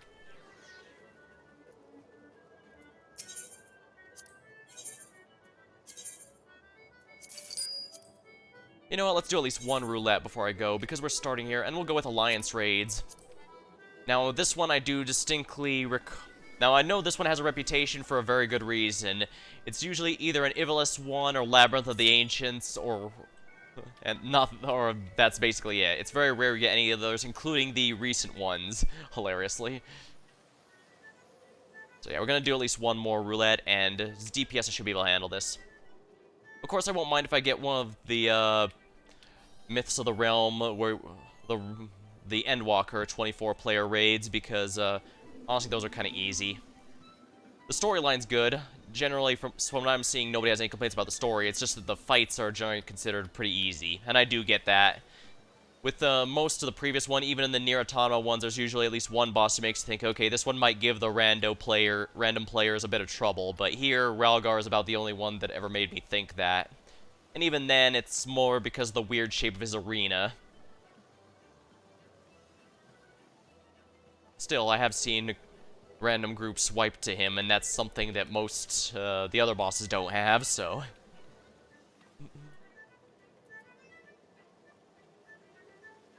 And I'm going as Reaper because, again, it feels particularly good to be back in the saddle as Reaper.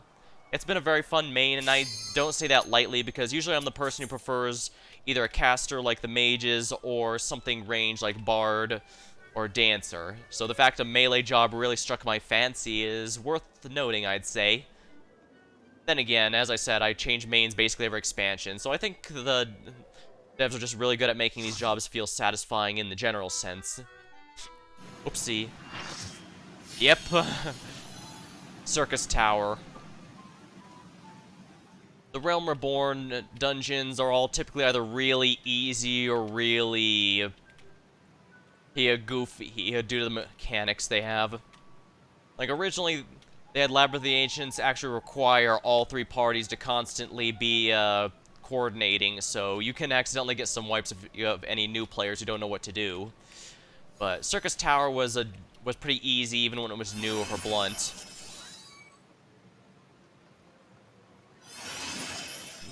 Oh, I love that smug-ass portrait one of the white mages has. Oh crap, I lost my right because I glamored my weapon. Wow, it is way too easy to break your portrait. Well, whatever.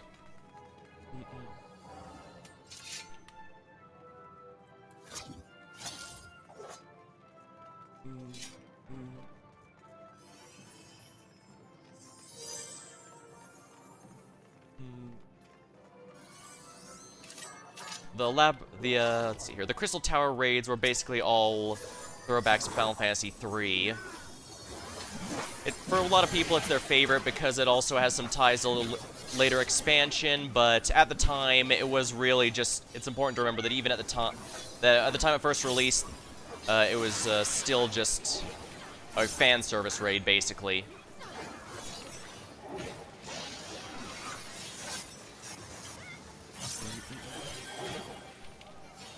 Like, even the end of the story basically tried to hint that Eureka was beneath it, just like it was in Final Fantasy III, but then they decided it'd be more fun to have those, Oh dang, someone else likes to spite the Edgelord. Heard aesthetic? Ah, Sword of the Heavens. The Edgelord look of the, Dark Knight there?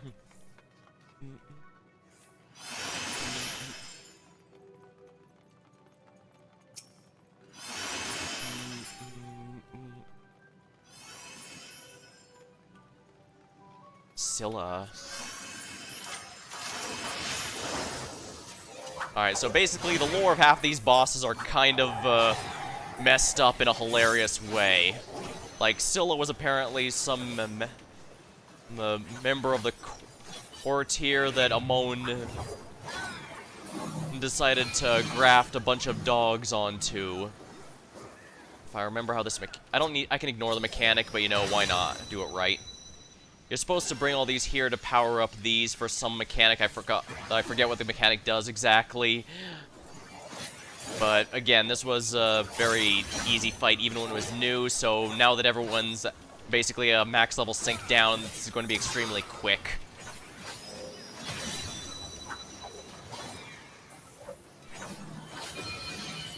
Yeah, a lot of the bosses here are in really shitty positions entirely because Amon thought it would be funny.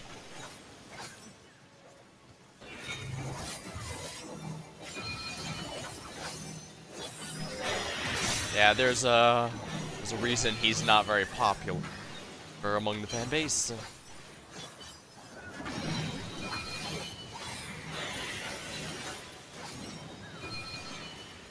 Yeah, normally people get these ice orbs, get frozen, then you're supposed to bring a fire orb to melt the ice. But be careful, because if you bring an ice orb to a water thing, like here, then everyone inside the water gets frozen. But you need to be staying in the water to avoid dying to Ancient Flare here.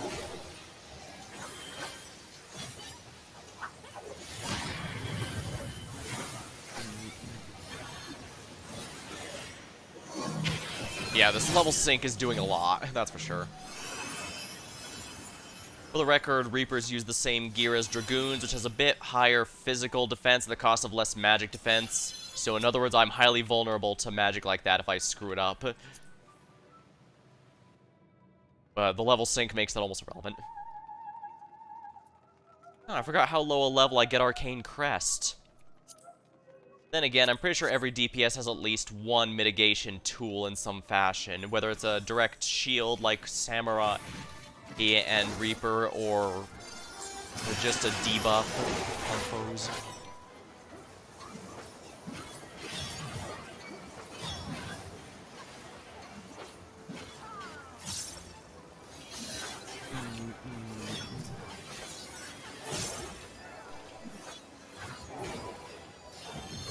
Oh right, the dragon can land on us.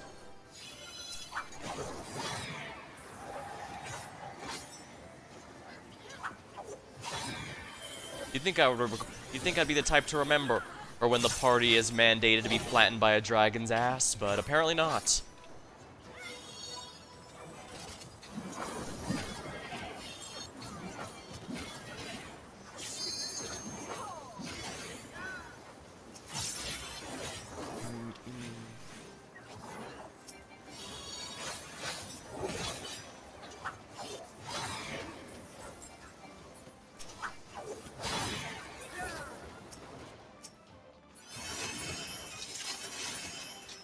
Ha.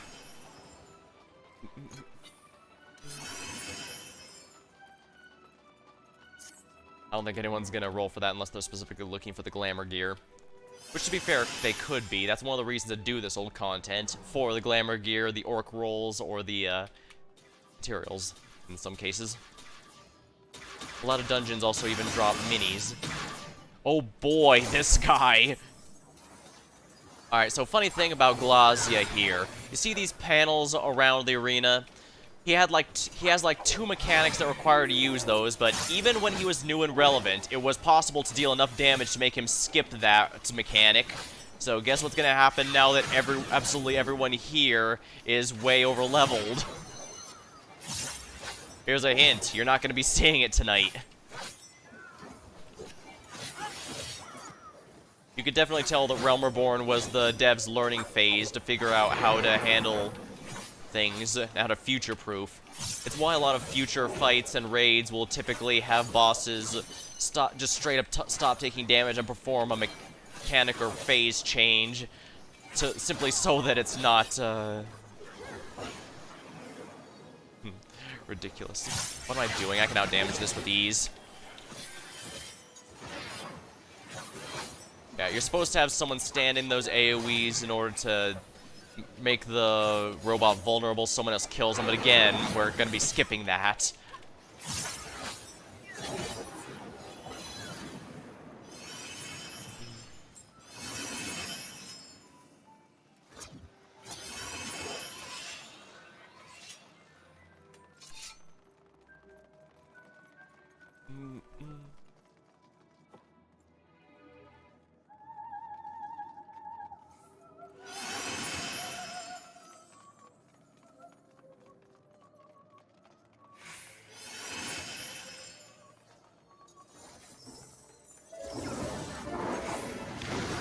Azer.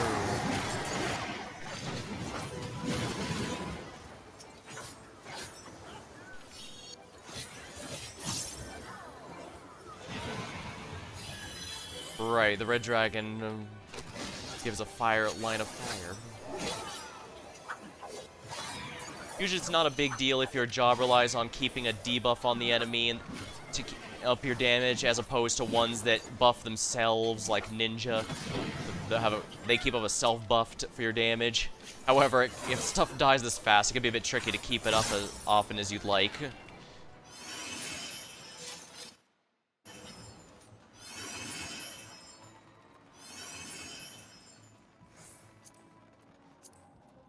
gear in this area is actually based off all the boss fights, which is pretty cool, I think. Not all the bosses have the best outfits, but I'm glad that it's an option nonetheless. And here's a moan. If you've done the Endwalker storyline, you might just hate him.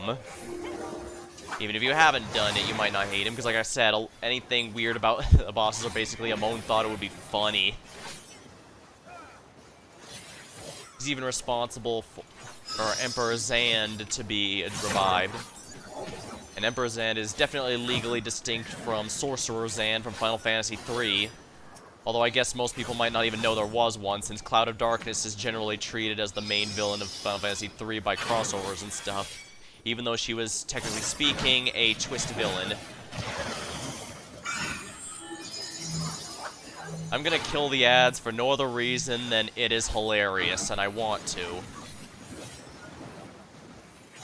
That's an orb that shrinks whatever it hits, and you want to make sure it hits the come enemies.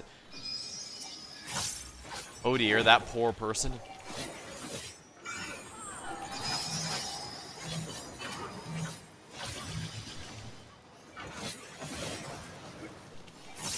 You're supposed to make the come foes shrink so that you can so they're easier to kill. Ooh, the snakes. They kill the frogs in one hit because they, you know, eat them. You can also hit them with the shrinks if you want. The frogs themselves are to freeze people who are frozen in ice, although most don't for reasons you'll be seeing in a moment. Curtain call.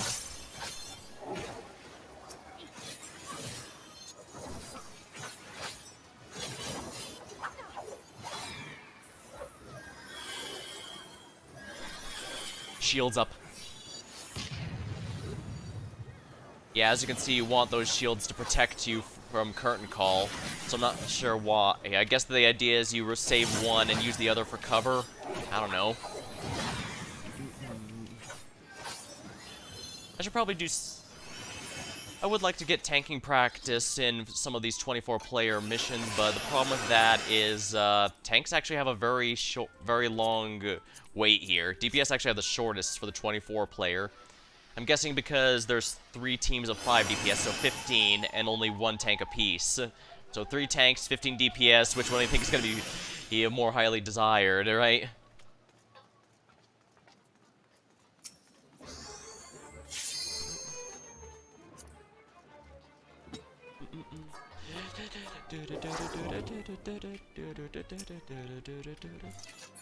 Ninja. My original main in Realm Reborn was Bard, but it switched to Ninja near the end. I was Ninja for most of Heaven's Ward. Wait, no, I was Bard for all of Realm Reborn and tried some Ninja, but I ended up switching to Ninja around after doing the Heaven's Ward story as Bard. Then, of course, I was Red Mage for Stormblood. I ended up keeping Red Mage through Shadowbringers, even though Dancer genuinely did come close. Dancer was a lot of fun. Still is, honestly. There's a reason it's my ranged Fizz of choice.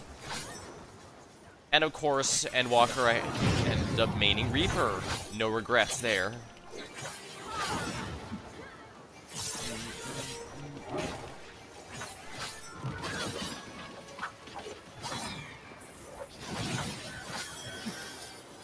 Someone has to be standing in the yellow at all times.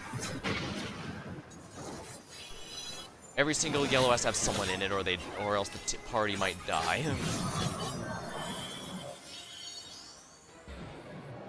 Interesting note, he actually still takes DOT damage while he's out there. The obligatory ad phase.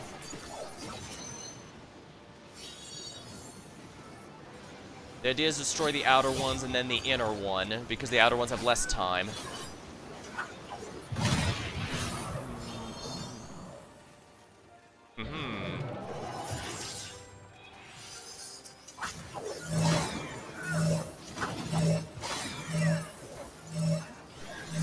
Of course, with the obligatory stacking mechanic.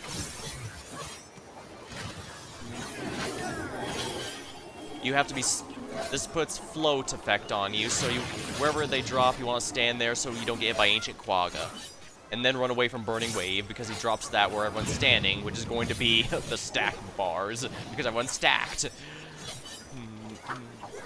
Or a cannon.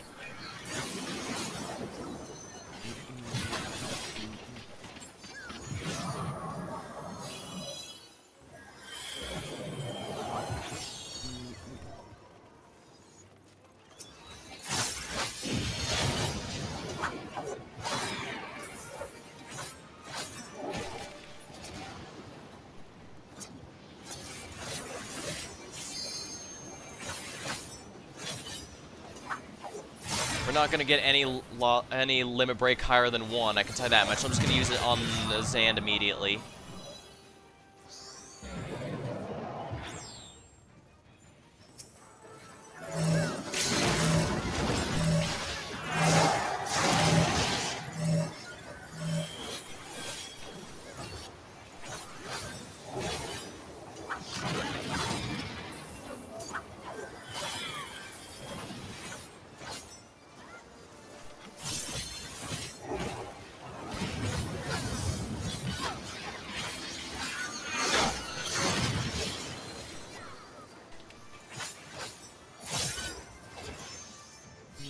Life's a circus. Ah, new players.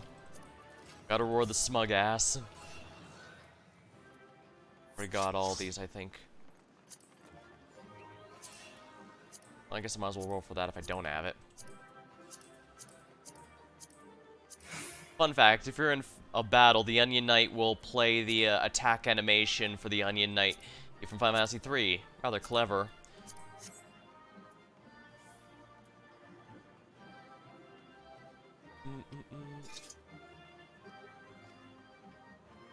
I don't have this orc roll, so it's probably worth my time to try and get it. Someone die? Wow.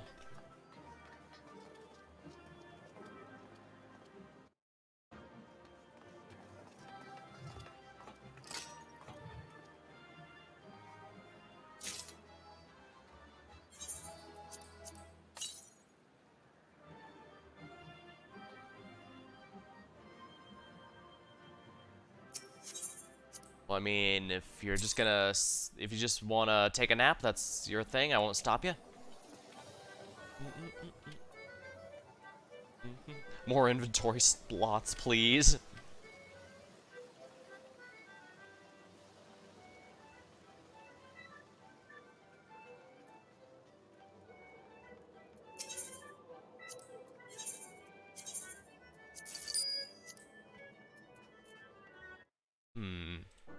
Feels like there wasn't enough time, so I guess an expert roulette's gonna be fine. I could go as Dark Knight, but again, I kinda need to shake off the rest, so best to go as my main.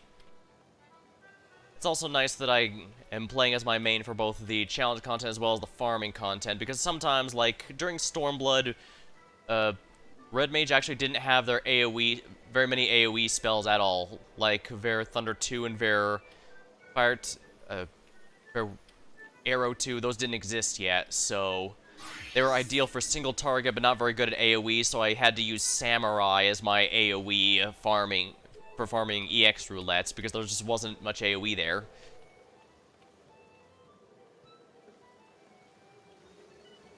Ninja was kinda similar, but they fixed that a bit later after upgrading the Mudras, if I remember right. I'm gonna have to double check there. I haven't played Ninja in quite a while, actually.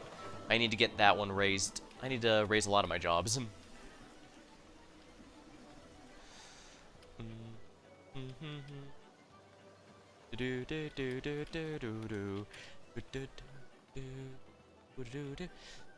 the record, I'm still gonna stick to not playing the Final Fantasy VII Remake until all of it's out. I wager it'll probably be out around the time we get all the Deltarune stuff out, which is not going to be anytime soon. The only reason I played Deltarune early is, well, first of all, it was free, and second of all, well, we saw what the internet did to Dawntrail and the others. If I want in on something, on some of the obsessions, I need to get in quick. Because otherwise, everyone's gonna spoil it. I've actually not played Undertale Yellow, but I've heard good things about it. It's entirely fan-made, but it seems to be of good enough quality that people seem to consider it part of the canon, which I can understand, because the same thing has happened to a lot of fan-made Toho things. Oh yeah, I've got a lot of experience with these weird fan-base things. Of course, watch it play, no spoilers, it almost beats. We have to remember, the original Undertale was never expected to be as big as it was, as it was just largely expected to be a nice little indie project for Toby's fan base. Even he was shocked by how big it was.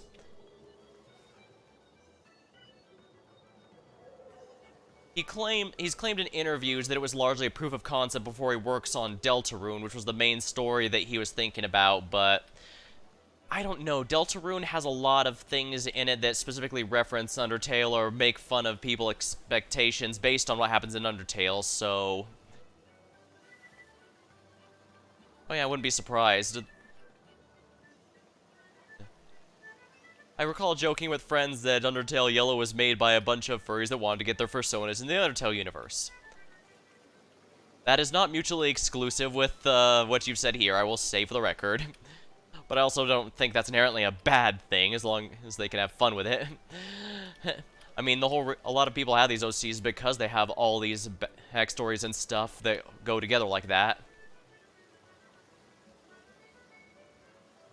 Like, I know there was one random encounter that looks like a pencil monster, but that's obviously a kobold. They probably modified to be totally not kobold, but it's totally a kobold.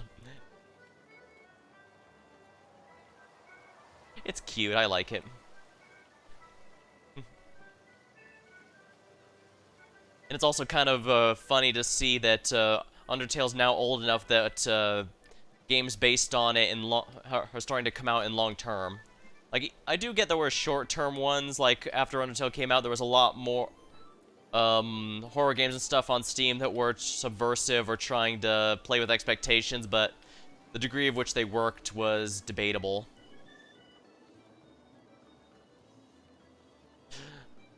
But now that enough time has passed, you get things like Undertale Yellow that had a lot more time in the oven to refine what they were doing. And that does make a difference, that's for sure.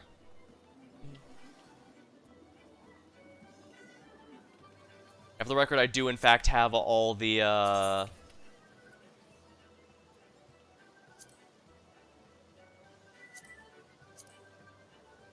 I do have all the Yokai Watch ones. They're in here, aren't they? Oh, yeah, see? All the Worldly Glaives, all the Gauntlet, more inventory slots.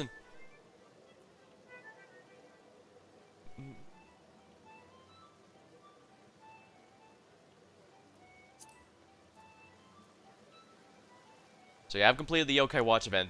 It's a shame they didn't include any new weapons this time, but I do get it. Like I said, this is one of the few events that's actually, kind of grindy to get, so of course they'd want plenty of time for people to get the weapons they want.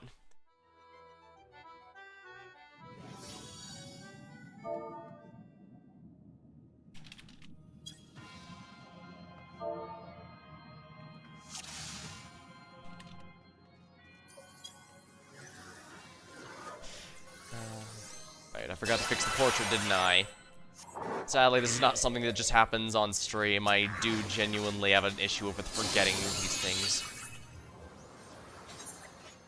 Oh wow, that is a... yeah, our Paladin has a really nice one there. I thought one of them stood out in particular.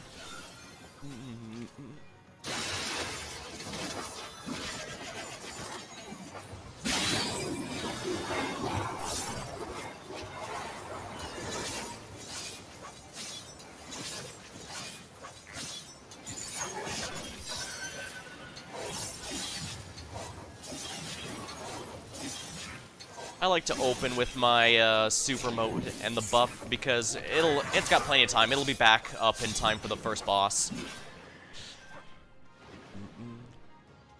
Actually, honestly, the bosses are kind of a non-issue in my opinion. It's the big mobs that really need to get melted, and so that's why I try not to hold back against them. Even if it throws off a bit of the...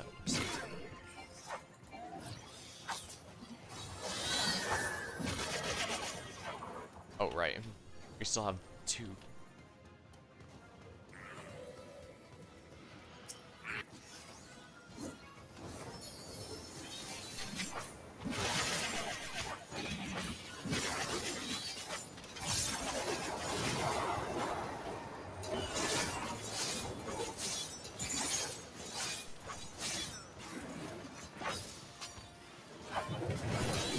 I can go a little over. I can hold off on my super mode and go a little over the charge as long as I don't go past 100.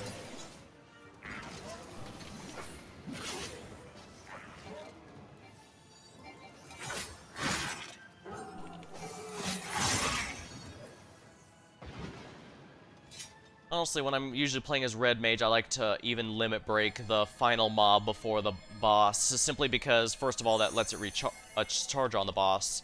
But more importantly, it also means,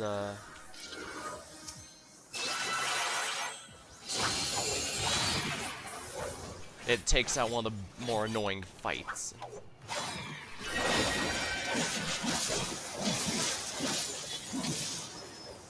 Alright, let's go here.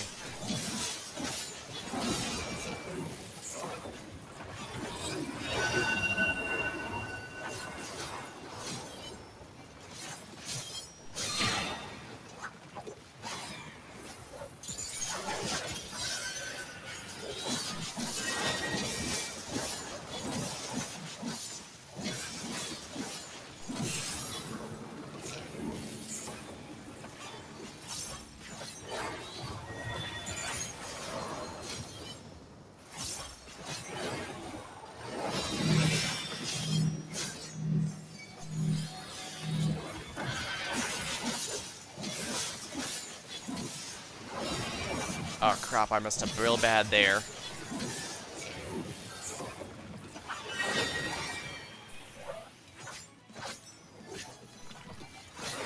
Yeah, that healer is on point. Alright, so the safe spot is here.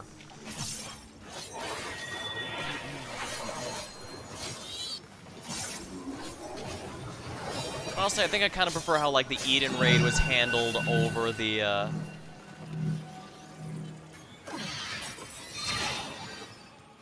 there we are.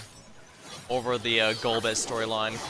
Because while it was nice seeing their own interpretation of the Final Fantasy IV events, it's kind of, direct enough that's kind of, well...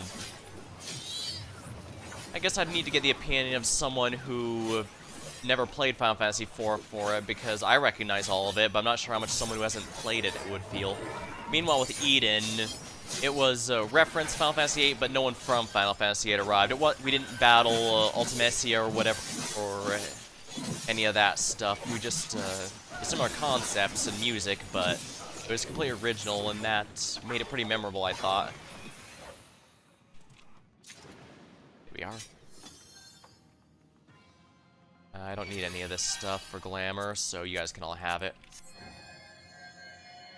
I do like the general aesthetics of this dungeon, the general sense, including the part coming up. It's a nice way to cover the a lot of story without having to actually dedicate cutscenes to it. In fact, I will say that the way this game likes to incorporate gameplay with story event is one of the things I like most about it. You can tell they put a lot of effort into it. It's already overrun.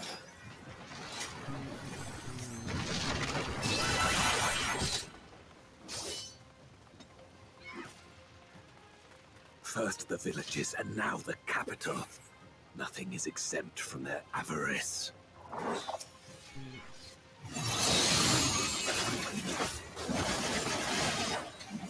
The gobbos, goblins. I find them kind of cute, honestly, in a weird way. I'm not sure how to explain it.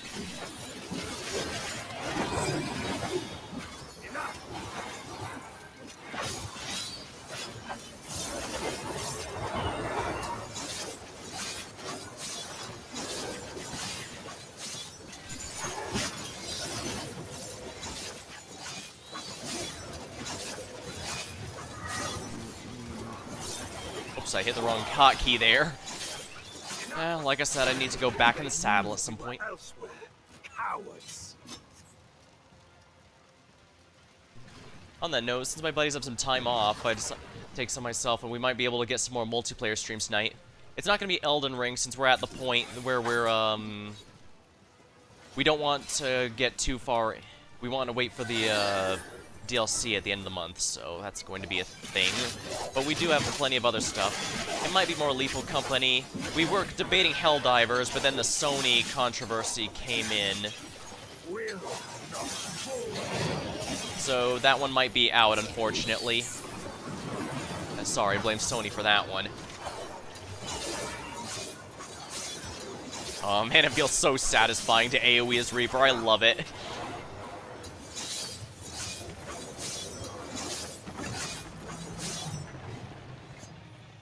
This one is... Have care, Golbez.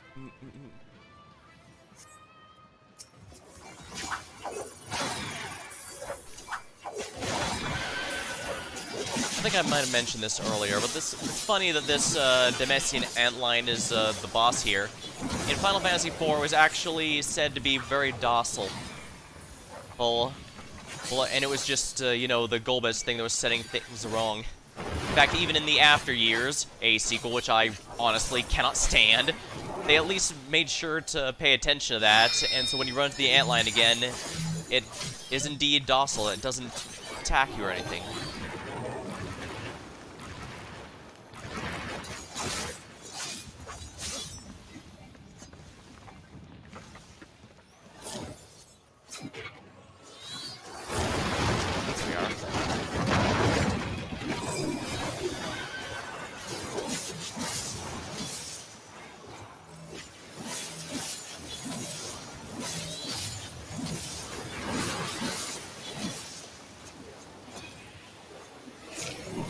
There we are. Haha.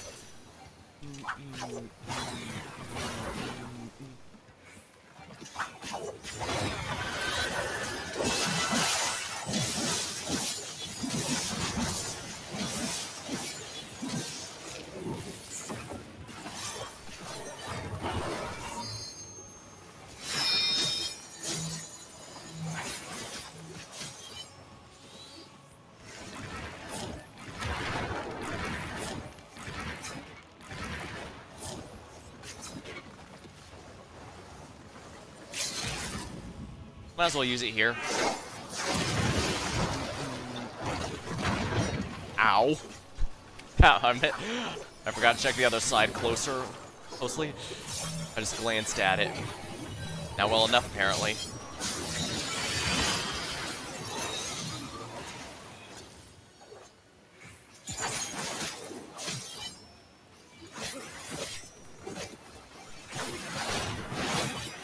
There we are. That they command such terrible beasts bodes ill. We've no time to lose. Such destruction.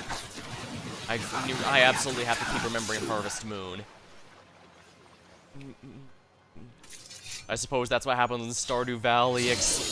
He manages to... There we are. Manages to surpass its own inspiration. Ah, what's with me and tripping over words day?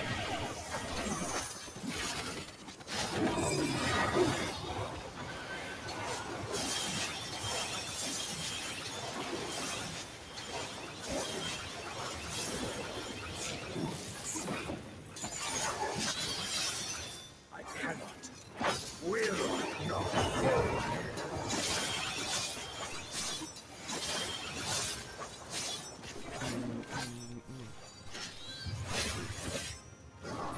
I dare say we'll be faster if we split up.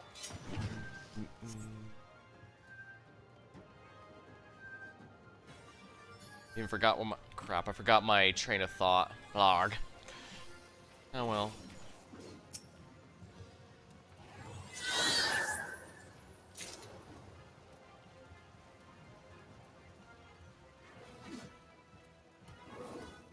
Don't need any of this stuff. Help me!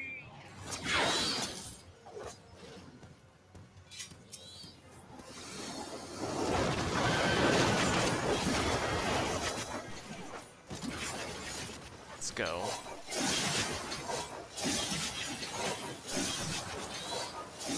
Still, I will say I didn't hate this storyline or anything. Like I said, they made a nice take on it.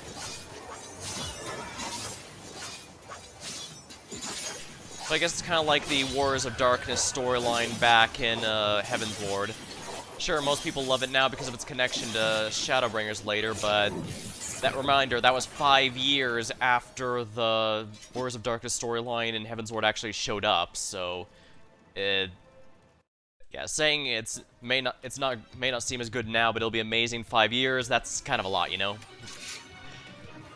Might be repeating myself, but then again, it's been quite a while since I discussed this as of time of streaming.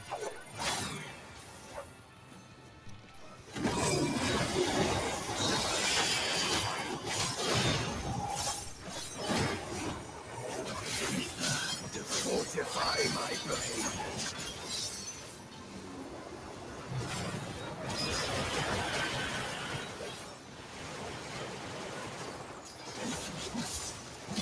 Super mode. I need power. Yeah, I'm really rusty. My damage is way lower than it usually is.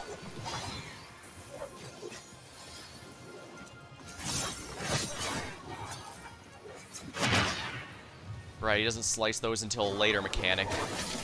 Silly me. Such savagery irresistible.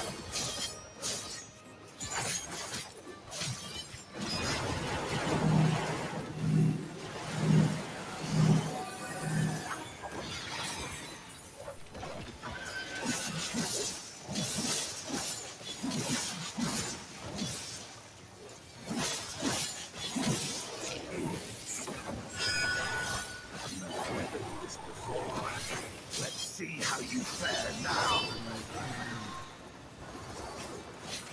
Right, he cut now is when he cuts it.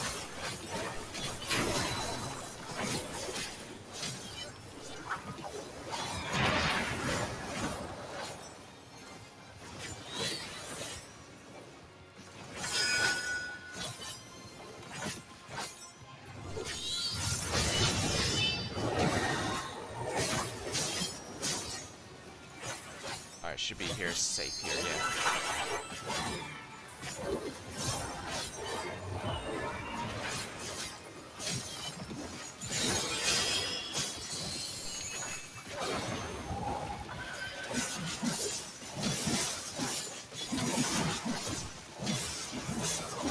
I'll not be begging. Not this day.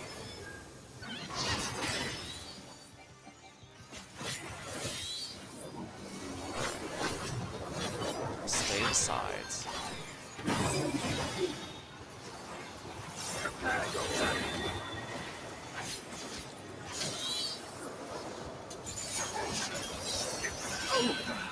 My friend.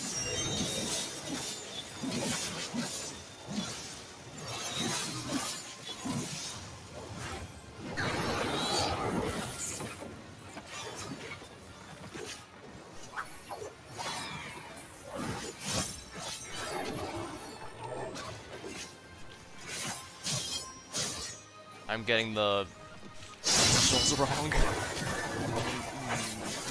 It's not the biggest deal, but it's something you want to avoid because it does add up. Before. Let's see how you fare now.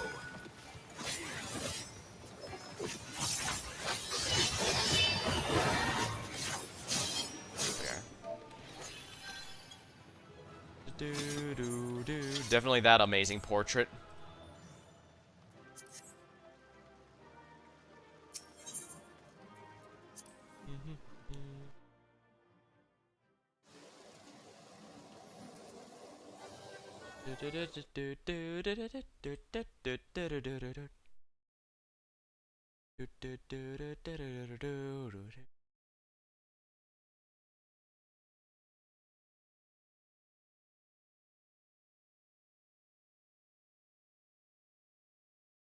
It's a bit of a short one tonight, but I think I got what I needed to get done. Plus, like I said, it's helping me shake off the rest, so...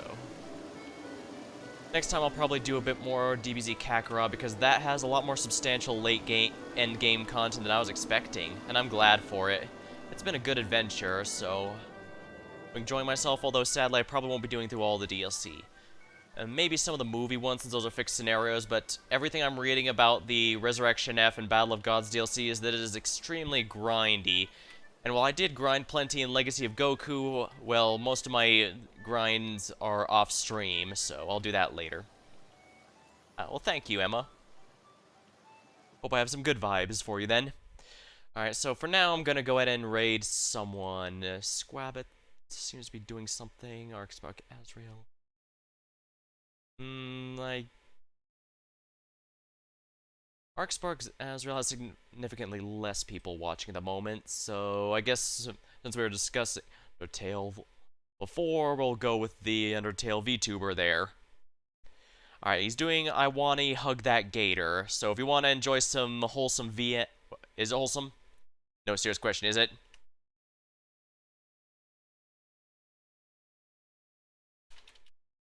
Alright, let's see here. It is indeed not listed as an adult rating, so I think it should be fine. Okay, well, if you want to watch I Wanna Hug That Gator, by all means, stick around. If not, thank you for watching. Hope you had a good time, and we'll see you later.